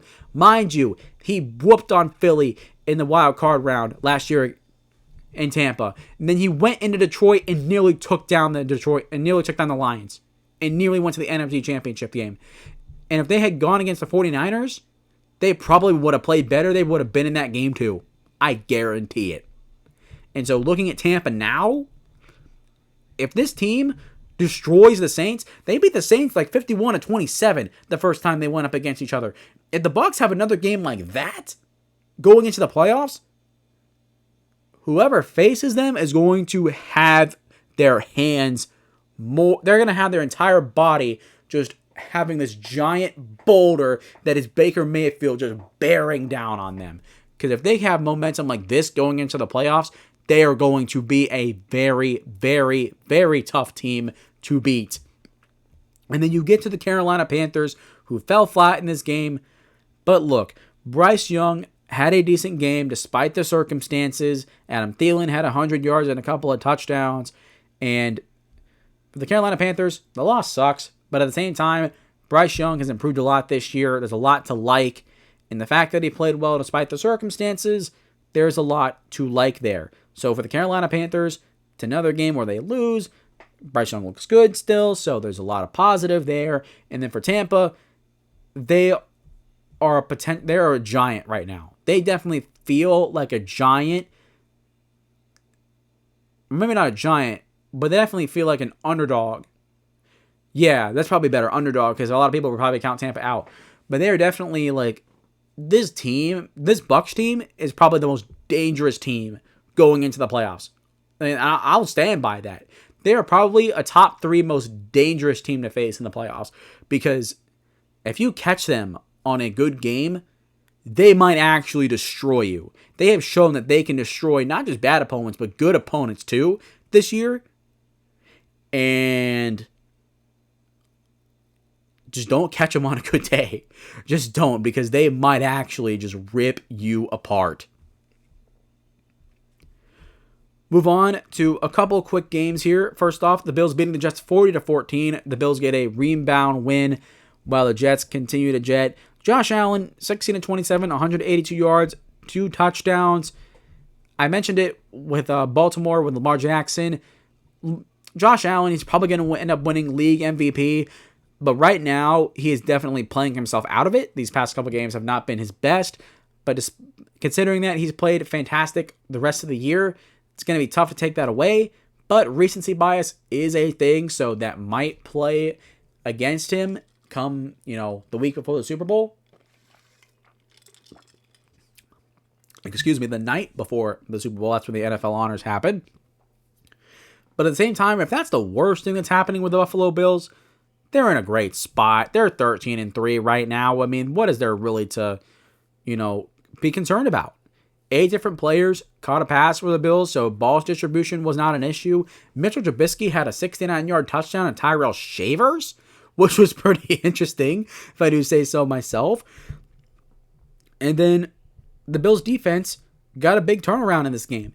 They played a little bit better, or they played a lot better against the Patriots, and then against another division rival to allow only 14 points and play good there is really good for them. I know the Jets and the Patriots aren't good football teams, but I mean, for the defense to have some good games and have some momentum heading into the playoffs, that's huge for them because this team is going to need to be at their best if they want to make a run to the Super Bowl. And for the Jets, I said Jets going to jet. It's the same issue. 3 turnovers on offense, not going to get it done. And this team had 16 penalties for 120 yards. Oh my goodness, that's the worst. That's the worst showing all year for penalties. That's the worst game that any team's had all year in terms of penalties. That's bad. To have 16 penalties. You know what? I'm on my laptop right now because I don't have video. I can kind of get away with having something bigger on the screen. Let me look at Bills Jets. Let's look at the stats on this. Team stats. How many total plays? They had 57 total plays, right? So we'll open the calculator. I almost opened Call of Duty Black Ops 2. Pretty interesting. By the way, if you haven't played Call of Duty Black Ops 2 Zombies, you need to play that. It's such a great freaking game. It's awesome. I love it. Peak childhood right there. So what did I say? They had 57 total plays. And they had 16 penalties. So let's do some math here. Okay, so it's not as bad as I thought it would be. But at the same time, for the NFL, having 28% of your plays, have a penalty with it. Well, I mean, do penalties even count as plays? No, they don't. They really don't. But, I mean, either way, that's just stupid. That's just wild to have that many penalties. And it's no wonder why they lost so bad. It's because stuff like that. You cannot win. Again, another shoot yourself in the foot type of deal. You literally cannot do anything when you got holes in your feet. You simply can't win football games when you're trying to run around with holes in your feet. It's not going to happen. So for the Jets, unfortunate, just terrible. Just terrible. They're such a bad football team. And it's another one of those teams. They're literally the Chicago Bears of the AFC. Both of these teams had so much expectations, and they've literally fallen flat on their faces so hard that it's not even a joke anymore. It's just sad. It's just straight up sad. And for the Bills, their defense continues to get momentum. And while Josh Allen might be playing himself out of an MVP, the fact that that's the worst thing going for the Bills right now goes to show that the Bills are in a very great spot right now. And moving on to the Colts and the Giants, both of these teams are not in good spots right now. The Giants winning 45-33. What? The New York Giants, the worst team, worst offense in the National Football League, dropped 45? What universe are we living in, dog? What universe are we living in, guys? This is ridiculous. Absolutely ridiculous.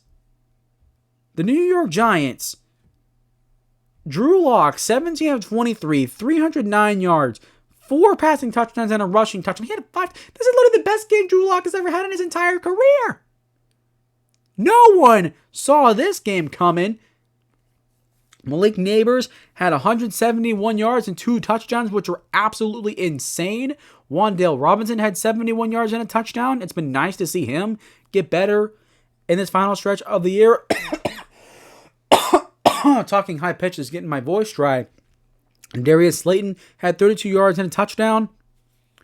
While the defense wasn't very good, as it hasn't been all year, guess what? They got two turnovers, and they were able to get pressure on Flacco. The pressure they got on Flacco forced those interceptions, and quite frankly, the rest of the team dominated. Not to mention that Amir Smith-Marset, I don't even know who this guy is, but shout out to him because he had a 100-yard kickoff return for a touchdown to open the second half. And after that happened, it just felt like the game was just over. It felt like it was over because no matter how hard the Colts tried to fight back and get back in it, and they did, it wasn't good enough. It simply just wasn't going to be enough because it's not like the Giants had their gas on the pedal and didn't let up. They literally like bolted the pedal down so it couldn't come back up. So in that regard, this is one of the best offensive performances we've seen from any team all year long, let alone for the New York Giants by far. This is about the best offensive performance they've had in like 3 or 4 years, for crying out loud. So, for them, Brian Daboll probably keeps his job after a win like this. A lot of players probably won't go after a game like this because they show what they could be, I guess.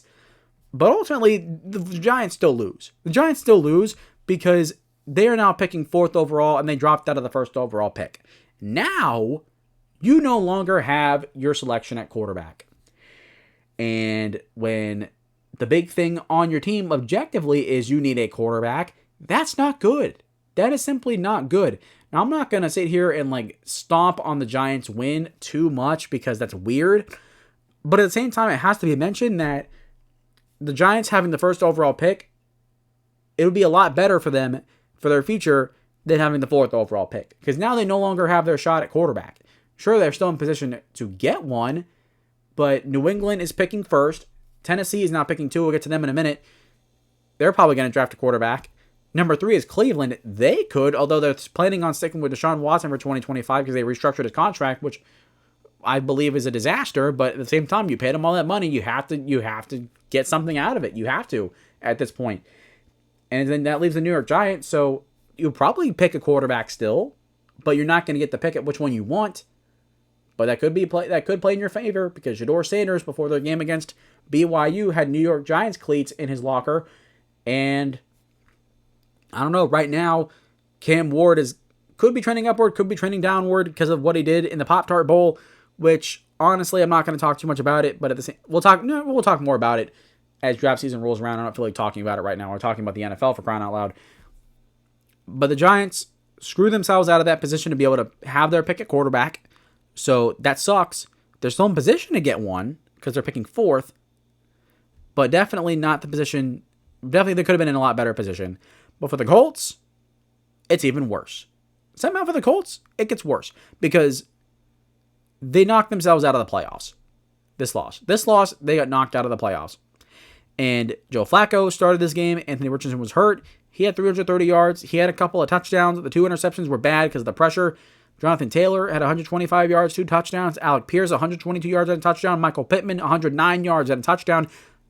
The star players on this offense for the Colts played well, but they missed a 4th down in the 3rd quarter, missed a field goal, missed a 2-point conversion, leaving points on the table, and the 2 interceptions did not help. And the special team disaster in this game didn't help, but straight up, this defense is straight up garbage. This defense is straight up garbage. This was an embarrassing loss for the Indianapolis Colts. They weren't going to make the playoffs anyways. They're not simply a good enough football team. But your season can't end like that. Your season can't end like that. Are you kidding me? This defense, you allowed 45 points to the New York Giants? And then I'm seeing clips on social media of Colts fans being extremely upset to the point where they're yelling and screaming on podcasts and radio shows and whatnot. It's I don't blame them. How can you blame them? This defense, I know it was bad. This defense was bad.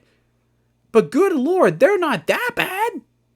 But guess what? They are. They are that bad. And it's an absolute embarrassment.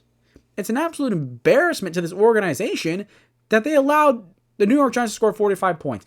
And it's not just this game that's like, oh, what a wake-up call. No, the Colts defense has been bad all year. It's been simply bad all year. But for the season to end like this, oh, that leaves such a sour taste in your mouth. Because now, definitely, I mean, you need to revamp this defense. That was already, like concluded, at least to me. But to have this happen, just, oh my God. I mean, I can't even say much more about it because of how bad it is. I mean, on so many levels, it's just horrible. It's just absolutely horrible. It's a bad look for your defense, of course. It's a bad look on Shane Steichen as the head coach. I know he's not the defensive coordinator, but at the head coach, you're the top dog. That falls on you. Sorry, it does. And on offense, you got multiple turnovers. You couldn't get points in the red zone by missing a field goal. You missed a 2-point conversion. You left points there on the table. I'm sorry. It's just simply not going to be good enough. And for the Colts,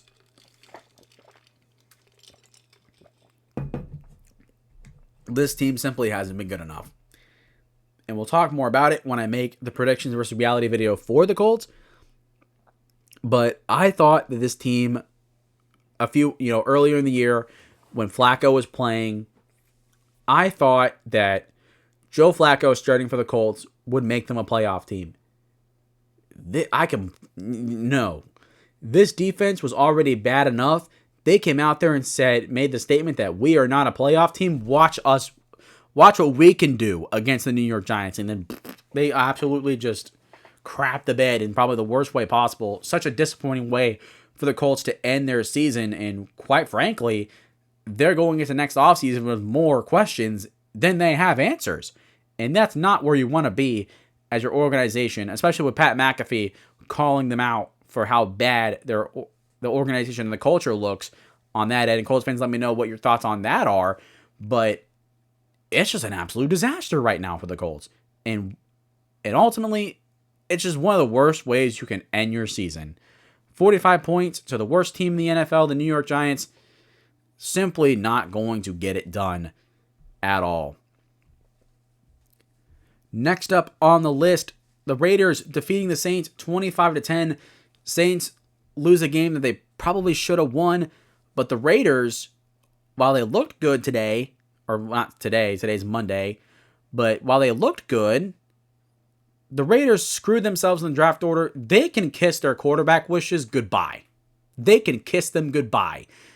One of the other teams other than the Giants were the Raiders that were picking second overall until this game happened, and they completely screwed themselves. And it's tough because Amir Abdullah, the veteran running back, had 115 yards rushing. He turned back the clock in this game. That was pretty cool. And then Brock Bowers broke Mike Ditka's record for most receiving yards by a rookie tight end, a 63-year-old record, which, by the way, just for the sake of it, I'm going to put a graphic on screen now. I think the credit goes to BR Gridiron for making it. But I don't know what's crazier, the fact that he broke a 63-year-old record or the fact that Mike Ditka only had 56 catches and put 1,076 yards. Did you see it? And 12 touchdowns. Like, look at this. Like, are you kidding me? Like, I don't know what's more crazier, the fact that the record got broken or the fact that Mike Ditka had 1,000 yards on 56 catches. Absolutely insanity. But either way, on offense, Jacoby Myers played well in this game. They held it. He had time of possession. They dominated in that possession, in that area, 38 minutes to the Saints 22. Defensively, you got 4 sacks, 2 interceptions, held them to 1 for 10 on third down. It was a great day for the Raiders defense. And if you want to look at the momentum standpoint over there, that's good, I guess. They've won 2 straight, but at what cost? Because like I said, now they're now officially out of the quarterback race. I guess they're technically not because you can always trade up. But honestly, Shedeur Sanders and Cam Ward are not worth trading up for. They're simply not. I mean, they're good prospects, but they're not like elite level prospects like Jaden Daniels, Caleb Williams, and Drake May were in this year's draft. And quite frankly, I think I've said it before on the show, but I've heard other people say it too. If Cam Ward and Shedeur Sanders went, I just hit my desk. If Shedeur Sanders and Cam Ward went into this year's draft, they would have been quarterback 5, 6, or even 7. as I check my camera just for a quick second. Out of paranoia. Paranoia is worthless because my camera is still going and we're recording. But I mean, it's just tough. It's just tough because now the Raiders are out of the quarterback thing. So now they're going to have to get another veteran quarterback and, probably be another 7-10, 8-9 football team next year, barring something crazy. And it's just unfortunate because the Raiders really needed a reset for their franchise, and that reset would have happened with drafting a quarterback, and they simply don't have that now. They simply don't have that luxury anymore. And so maybe you can pick one of these, Quinn Ewers or Jalen Milroe, someone like that in the second round, and then trying to develop them and get a veteran quarterback in there and let them sit and learn, which wouldn't be a bad situation. But at the same time, I mean, you really needed that top pick to get your best pick at quarterback, either Shedeur or Cam Ward. And they screwed themselves out of that. So it's another situation of, they won, but did they really win, or did their wins cost their future? Moving to... Do we talk about the Saints here? Do we talk about... Yeah, we'll talk about the Saints. Here's the thing. Spencer Rattler, the big takeaway for the Saints, I just want to talk about this real quick, was like, what is their QB situation? Because they're probably going to start Derek Carr next year. Spencer Rattler hasn't looked very good, but he's shown a couple good signs. But the Saints need a quarterback too. And quite frankly, I would be very intrigued if they drafted Quinn Ewers. Because looking at the Saints offense, like Quinn Ewers, like in a way, kind of reminds me of Derek Carr in a sense, where he's not extremely athletic, but Quinn Ewers has got a bigger arm. He can make all the throws. And hey, the injury history is there. There's a link there, huh? But Quinn Ewers, in a way, is a more of a pure pocket passer, like Derek Carr is. So systematically, learning under him could be pretty good. It's a scheme fit. So, I mean, potentially, they got to get a new head coach. So, who knows what the new head coach's scheme is going to be? For all they know, they could draft Jalen Milroe, which would be interesting. But it would be interesting to see what the Saints do at quarterback, because Derek Carr is not the permanent solution at this point. And I don't know if there's enough in Spencer Rattler where you can feel confident in continuing to develop him moving forward. So, in my opinion, if you're the Saints, probably draft a quarterback in the second or third round and try and develop them and see what you can get out of them, and start Derek Carr another year and see what happens. But it's a very interesting situation for what the Saints are going to do at quarterback, because while a lot of their team needs help, quarterback is the first thing they need to get right, because Derek Carr is not going to be there forever and time is running out for figuring out what they're going to do in that spot. Moving down to the Titans and Jaguars. Jaguars sweeping the Tennessee Titans this year, and Tennessee's loss gives them hope, and it does. We'll get to that in a second. This was a rain game, by the way. It was an absolute torrential downpour, and despite that, Mac Jones had 171 yards, 2 touchdowns. I'm very happy for Mac. He's playing with his favorite team, the Jacksonville Jaguars. This was his favorite team growing up, and he has the potential to be a really good backup in the NFL, a high-quality one at that. And so being able to find a role in the NFL, despite, the disaster that happened in New England, would be really good for Mac, and seeing him play well, I'm very happy for him. They ran the ball well as a team. Brian Thomas Jr., 7 catches, 91 yards, and a touchdown. He continues to be fantastic for them. And the defense, they played mostly well. They got 3 sacks, got an interception, stopped the 4th down conversion at the end of the game. And so the Jags have momentum going into next year. They've won a couple of games. They're playing well. Certain aspects are getting a little... I don't know if they're saying getting better, but players like Brian Thomas Jr. are exciting. And so there's, some things to look forward to going into next year for Jacksonville. It's not all bad. And some people are like, oh, their draft is ruined because they won. And it's like, well, not really. I mean, the only top player they could really be looking for is Travis Hunter, which sure they really need him because they need a corner desperately. But at the same time, I mean, Will Johnson could be available. Will Johnson, I would love to see Will Johnson in Jacksonville, because, I mean, that gives me flashbacks of having like Jalen Ramsey when he was coming out of FSU, going over there and ended up becoming a great corner. So, I mean, that's a great fit there, just thinking about it. But in Jaguars, they're going to get a top player in the draft. They're going to get a guy. I've seen people link him to Mason Graham, the defensive lineman out of Michigan, obviously a teammate of Will Johnson, so that's something as well. But Jacksonville, there's stuff to be happy about. And for Tennessee, the only bright spots for them, Calvin Ridley had 84 yards. He's been good. Chigakonkwo had 42 yards receiving, had a 17-yard run, apparently. Get this guy the ball more. That's 3 straight games of him having good games. And then Tajay Spears, the backup running back, had 20 carries for 95 yards in Tony Pollard's absence. Nice to see him, considering he's been hurt all year. And for Tennessee, why there's hope, because now they have the second overall pick in the draft. When I talked about chaos, I was not kidding. With Tennessee having the second pick in the draft now, they have their pick at quarterback. And if they lose next week to Houston, it's guaranteed inked in stone, or inked in writing, that the Titans would have their pick at quarterback. And with the disaster that Will Levis has been, and with the disaster that Mason Rudolph has been as a backup, having the opportunity to pick either Sanders or Ward not only is a great situation to be in, but at the same time, you could also trade down, because the roster for Tennessee is not good. They have a lot of holes that they need to fill.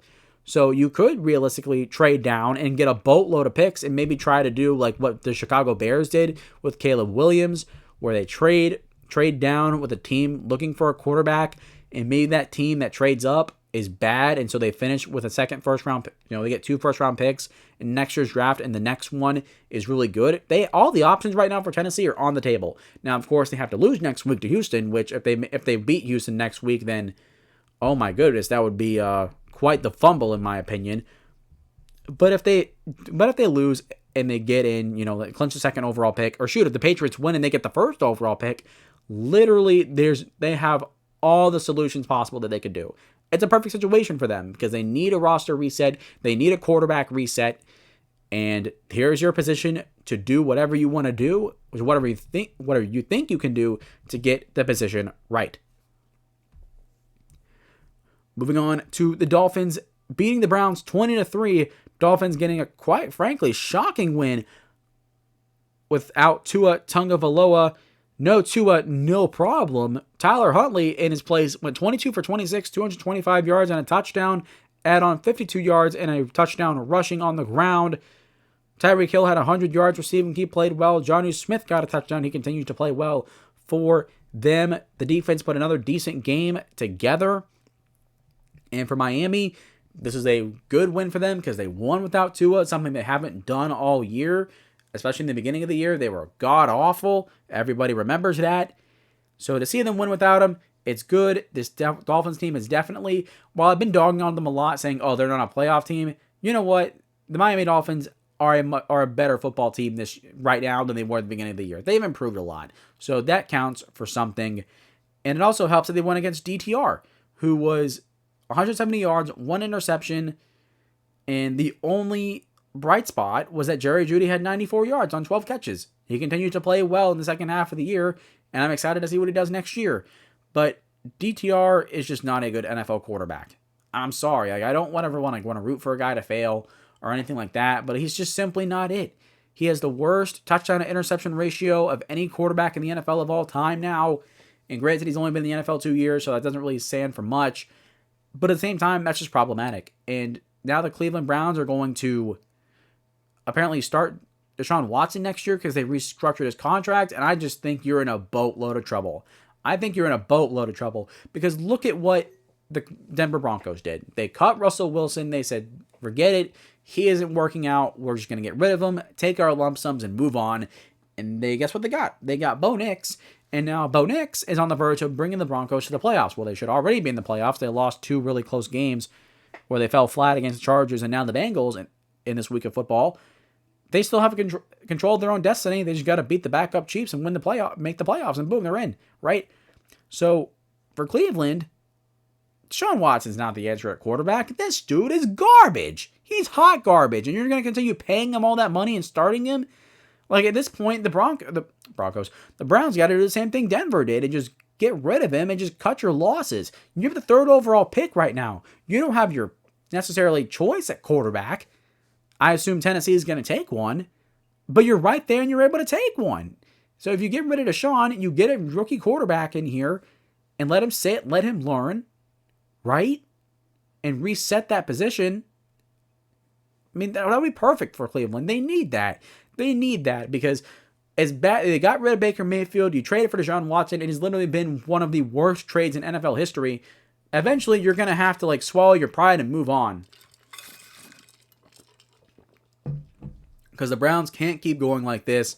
It's simply not going to be good enough for them. And honestly, I'm already counting out the Cleveland Browns for next year. I already am, because of stuff like this. The Browns are simply going to Brown. Moving on, we got 2 games left on the list.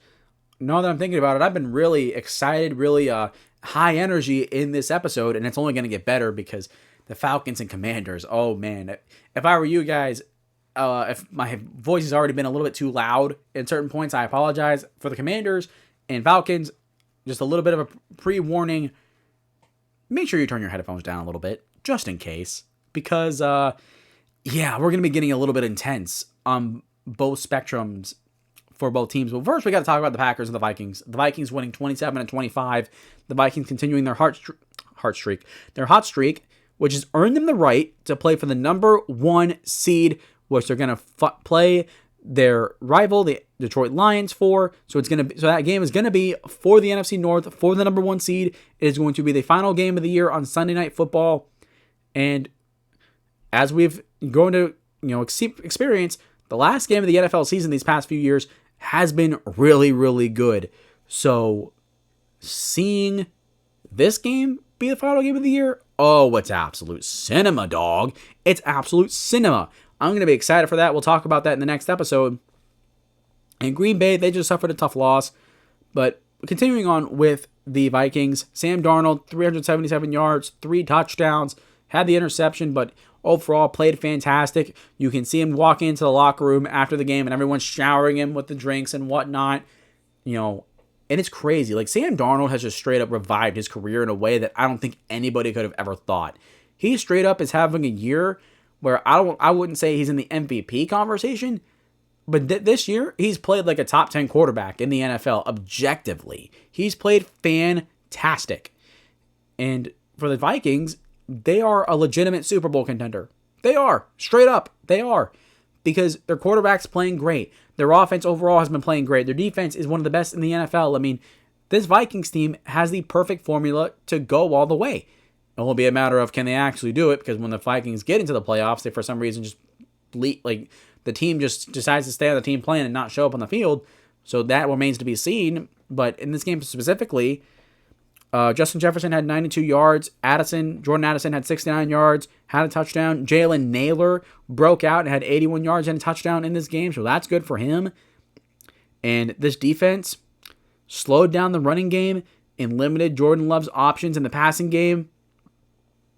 And this was a great game. And sure, the Packers came back at the end and made the score a little bit more respectable, but the Vikings were in solid control of this game for the majority of it, and it goes to show, I mean, they're one of the best football teams in the NFL. There's no denying that.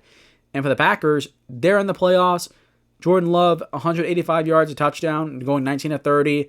Josh Jacobs, like I said, the run game was limited, had 69 yards and a touchdown. So, I mean, a decent game statistically, but not good enough compared to what he's been all year for them. And then Romeo Doubs had 7 catches, 58 yards.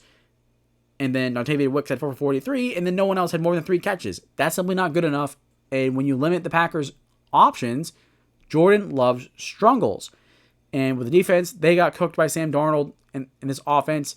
Not really much to say that's not Jordan Love's fault, but, Jordan Love got this big contract going into this year, right? And we've seen in these losses for the Packers, they figure out the formula. They slow down Josh Jacobs. They limit the passing options for Jordan Love, and he hasn't shown that he can elevate his team. Can he do that? Sure, he did it in the second half of last year, but I don't know. Like, Jordan Love, like, when you look at his ability, and excuse me, I just burped, but he's a good quarterback. He's a really good quarterback, but can he, be the guy that elevates his team and puts them on his back? I don't know. I don't think so. And for the Packers, that's unfortunate because the teams that win Super Bowls are the teams that have quarterbacks that put the team on their back and can carry them. And Jordan Love, I don't know, has really shown he can do that on a consistent level. Sure, it's his second year starting, but at some point we got to see some changes. I'm not dog on it too much. The Packers are still in the playoffs. They're still a really good football team regardless. And Jordan Love is still a really good quarterback. But it does make me worry that if the Packers get into a dogfight with a really, really good football team, can he elevate his team to go higher and carry them on his back? I don't know if it can. It'd be something to see come in January. But definitely something to look forward to as we roll closer to the playoffs. When we get to the end, we get to Sunday Night Football where the Commanders defeat the Falcons 30-24 in overtime. Jaden Daniels running his team to the playoffs, while Atlanta will be getting some shame at the end of this episode. But listen to this wild sequence if you didn't watch the game. Falcons are down 24-17. They get inside the 10-yard line. They're in perfect position to go tie this game. Bijan Robinson lines up in the Wildcat formation, and the center snaps the ball too high. Flies backwards into 22-yard loss on 1st and goal. And then a couple plays later, 4th down and goal rolls around. Michael Penix throws a 13-yard touchdown to Kyle Pitts. That's his first career passing touchdown in the NFL. Absolutely awesome. And considering that he could have had his first one from Kyle Pitts against the Giants, but Kyle Pitts decided to sell and throw the ball away. No, he caught it this time, which was insane. And then the Commanders, after that, go 3 and out. Olumadade Zacchaeus dropped a wide open pass on 3rd down, which could have ended the game. But then the Falcons, they get the get the ball back for their final drive with less than 2 minutes to go. They get down the field, 3rd down and 10. The Commanders get a neutral zone infraction, and the next play is an incomplete pass. But the Commanders get a pass interference call, and it gives them and it puts the Falcons in field goal range. Riley Patterson goes to kick the 56-yard field goal. It falls short. We go to overtime. Jaden Daniels gets the ball and absolutely dominates in overtime, leading them to a win. He ends up finishing the day 24-36, 227 yards, 3 touchdowns, 16 runs for 127 yards, breaking RG3's rookie rushing yard record. Fantastic. Congratulations to Jaden Daniels, Offensive Rookie of the Year. And the thing was, outside of Zach Ertz, who had 72 yards and 2 touchdowns, he was great in the second half. Zacchaeus was really good. He had 8 catches for 85 yards, had a touchdown on a 4th down conversion in the opening drive of the game, or the second. It was for either first or second, I think. But they got it. That was huge. But here's the thing. This offensive line struggled all game for the Commanders. The Falcons were doing a bunch of different things up front, disguises, twists, and they were doing a bunch of stuff. They even got an interception because Keaton Ellis, the defensive lineman, faked rushing outside to invaded the center, dropped back into coverage, and Jaden Daniels threw it and over the middle right to him and didn't see him because of the play. And so this offensive line overall was just confused. They got destroyed all game long. And then this defense for the Commanders sold. They were awful in this game. You're going up against a rookie quarterback and Michael Penix Jr. You let the game plan was obvious from the start. The Falcons were going to run the football. They were going to run the football, and the Commanders simply got destroyed in that department. And then in the second half, Michael Penix started playing better. He gets the touchdown to tie the game up, and they were in position to go win. And the Commanders were in position to stop the Falcons, but the pass interference call got them into field goal range, and thank God, for their case, that Riley Patterson missed it, or else they would have lost this game. They had 13 penalties for 108 yards. This defense tried to lose this game for the Commanders. Now, obviously, they didn't do that on purpose, but they tried to lose. The penalties, every time there was a penalty, The offensive line got a holding call. And every time there was a flag, the Commanders on defense got a pass interference call, a holding call, neutral zone infraction. I mean, it was constant all game long. And that's to say, Jaden Daniels put his team on his freaking back. There is only 4 quarterbacks, like I mentioned: Burrow, Allen, Mahomes, Lamar Jackson. The only 4 guys that can put their team on their back and legitimately carry them. Jaden Daniels is putting himself in the conversation to be the 5th. And I get it. He's a rookie.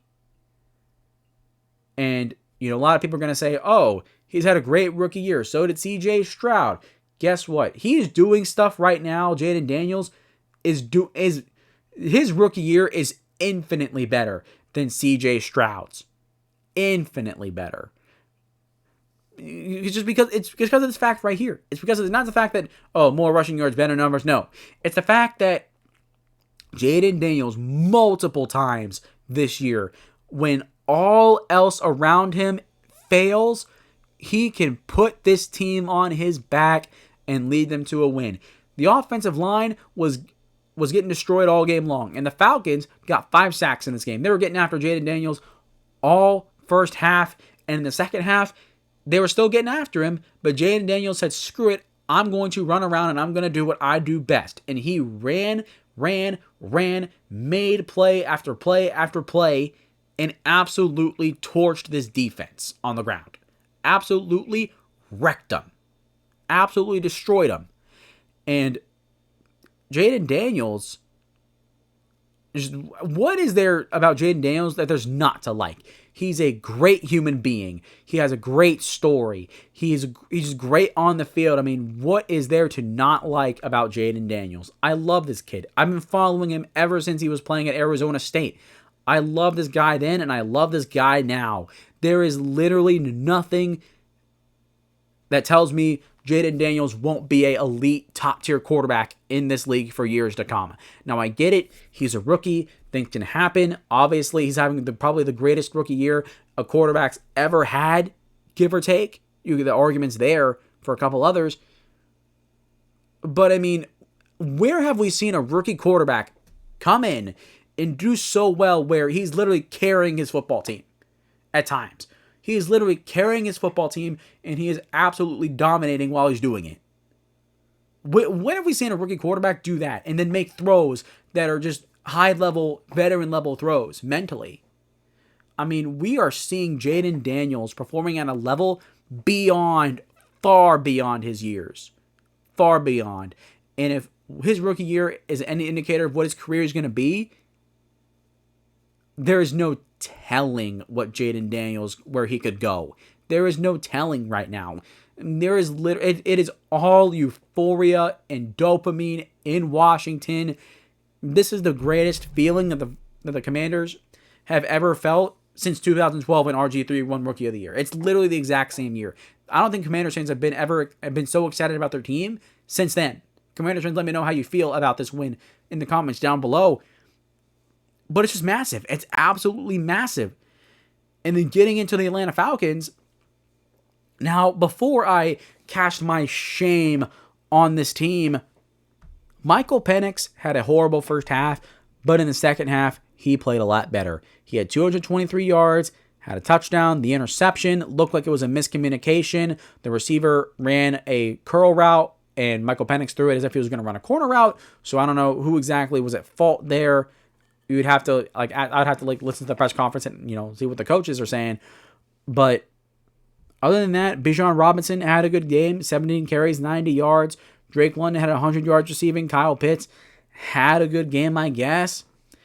And this defense in the first half was great, getting after Jaden Daniels. They maintained their gap integrity. I talked about the stunts, all the disguises. They were getting pressure in a lot of different ways. But in the second half, they lost their gap integrity. And then you get the whipped cream on top with Raheem Morris, and the terrible clock management left a timeout on the field, blew another because they couldn't get set in time. And then the cherry on top, the big cherry, moldy cherry on top for the Atlanta Falcons was the fact that this loss is 100% on the coaching staff in this organization. Let me take a deep breath for a second while I think about how I'm going to say this, because during the game, I legitimately was upset. And I know that's crazy because I'm not even a fan of the Falcons. But nothing drives me up a wall more in the NFL than organizations and coaches failing their players and putting them in tough situations for no reason. I'm sorry. If Kirk Cousins plays in this game, they win. If Kirk Cousins played against the Giants, obviously they win. And if Kirk Cousins has 2 good games back-to-back against the Giants and the Commanders, against 2 bad defenses, going up against the Carolina Panthers, which is no slouch of a game, but is a good test, the Falcons are in the not only would they be in the playoffs, they would have a chance to make some noise. But you know what they get? You know what they're getting? They're potentially going to miss the playoffs. And if they make it, they're going to have a first-round exit. Shame on you. For the Falcons, not for the players. I'm going to leave the players out of this because they did not deserve to lose, and they don't deserve to miss the playoffs, which I think is going to happen. But for the front office and for the coaching staff, they deserve to miss the playoffs. They deserve to miss the playoffs because they absolutely screwed up a potentially perfect scenario to develop a quarterback. Here's what the Falcons did. They gave Kirk a 4-year contract, $184 million. They gave him all this money, and they bench him when the team needs him to bounce back. When the team needs him most, and has a position to finish the last 3 games of the year strong and go into the playoffs with momentum, they benched him. And then you throw a rookie quarterback, Michael Penix, who already wasn't ready to play anyways, gets thrown into one of the most toughest positions to be in the NFL, where every game's a must-win or else you risk missing the playoffs. And then, as I mentioned, you make the playoffs. Your best case scenario, you lose in the first round. Compared to with Kirk, you have a chance to make noise because you have a veteran quarterback. Like, what a waste of a season for the Atlanta Falcons because its front office and coaching staff, they chose to ruin this potentially perfect scenario to develop a quarterback. And what have they got out of it? Oh, a rookie quarterback that shows promise in 3 games. Woohoo! The Falcons were supposed to be a playoff team this year. This division was theirs to lose. And you know what? This organization screwed themselves out of that, and they deserve that. This organization and coaching staff deserves whatever. If they miss the playoffs, they 100% deserve it, and it's 100% on them. The players, I feel bad for them because the players have played great. Bijan Robinson has been great. Tyler Algier has been great. The offensive line is great as always. Drake London, great year. Darnell Mooney has had a fantastic year, right? And this defense has had really good moments too. They've had moments where they've played great this year, and they're a much better unit overall than they were last year. They were a good unit last year, but they lacked a pass rush. Now they have a pass rush that's semi-decent, and it complements a great secondary, good linebackers. Yet this coaching staff and front office, probably the front office probably made the call more than the coaching staff did. But even then, I'm blaming the coaching staff because if the front office were the ones that called for Michael Penix to start and bench Kirk Cousins, the coaching staff should have pushed back. And I know that you don't want your coaching staff to create a rift with your front office because it doesn't work out. Someone's going to get fired. And I get that. But when the difference between potentially making noise in the playoffs and fumbling your way out of the playoffs because you wanted to start a rookie quarterback, when those are your 2 scenarios, for your players, you have to start Kirk. I get it that he was playing bad, and at some point, you need to hold him accountable. But when you pay him all that money on a 4-year deal, you let him figure it out. He's a veteran quarterback. He's not some rookie. He's not a second-year guy. He's a veteran. And if he's playing well, you start him and let him figure it out. You don't bench him and ruin his confidence and waste all that money. There's literally no reason for them to bench Kirk Cousins. And you know what it's going to do? It's going to cost them a playoff spot. I'll say it right now. Even if they beat the Panthers next week, the Bucs are beating the Saints, and with a better record, they're in the playoffs. And I'll say it again. The Falcons organization and the coaching staff 100% deserve to miss the playoffs because they put their players in a bad position and put Michael Penix in a horrible position for him to fail. And you can say, oh, he's played well. Sure, fine. But no rookie quarterback should ever be thrown in this situation. Ever. Ever. And I'll say it again to conclude this. If Michael Penix Jr. shows that he is the answer and potentially gets into the playoffs and they win a playoff game, all of this that I'm saying right now, I will take it back. I will apologize and I will take it all back. But for right now, for the Falcons coaching staff and this organization, shame on you. Shame on you. You had a perfect situation for your team to be a playoff contender and compete in the playoffs, and you went ahead and screwed it up because you got impatient. You got reckless and you got impatient.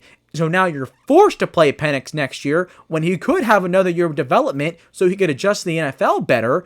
But no, you got impatient, and so now this is what you get. And so now you better hope that Michael Penix develops, and I hope he does, not because I hope for him to succeed, because if he fails, this Falcons organization will be laughed at for years to come, and this is why they have been a middling dumpster fire since they lost Super Bowl 51. Oh my God. Okay. All right. I kind of lost control for a minute there, I'm not going to lie. Oh my God! Now, if you want a Shumake Take rant, if you were here when those were still a thing, well, there you go. There's your Shumake Take rant. It is 10:45. I thought I would be done a lot sooner, but either way, that is going to do it for me today, guys. Again, I hope the audio wasn't too loud there when I was talking. I did give the warning beforehand, so we should be okay. I'll crank the audio down when I'm editing, so it makes it a little bit better. But again, that is going to do it. Make sure you guys like, subscribe, and comment on the video, doing everything that every YouTuber tells you to do. If you guys hitting the like and subscribe button, pushing those two buttons helps the algorithm a lot, helps me a lot into growing this channel and growing this podcast into something more successful. I want it to be. I love this show, and I hope you guys enjoy the content I'm making for you guys. Along with that, if you guys enjoy it, make sure you share the video, either whether you're sharing it on social media or talking about it with your friends and your family. Get everybody locked in and locked onto the Shumake Take podcast, coming out with great content for you guys every Tuesday and Wednesday. The weekly preview for Week 18 will be coming out a day late on Tuesday. When you guys are seeing this, it will be New Year's Eve. I will be going to a New Year's Eve party, so I will not be able to record that evening. So I will be recording Wednesday, and it will go up Wednesday night, just in time for Thursday Night Football to kick off the day, roughly 24 hours before, and we'll end the 2024 regular season with a bang. Hope you guys have enjoyed this video. Again, sorry about not having any video. I'm going to bank for it being back by the time the playoffs roll around. But for now, stay tuned and stay excited because this show is only going to get more exciting and only to grow even more as the playoffs and this regular season comes to a close. That's going to do it for me today, guys. Thank you guys so much for listening, and I will see you all next time.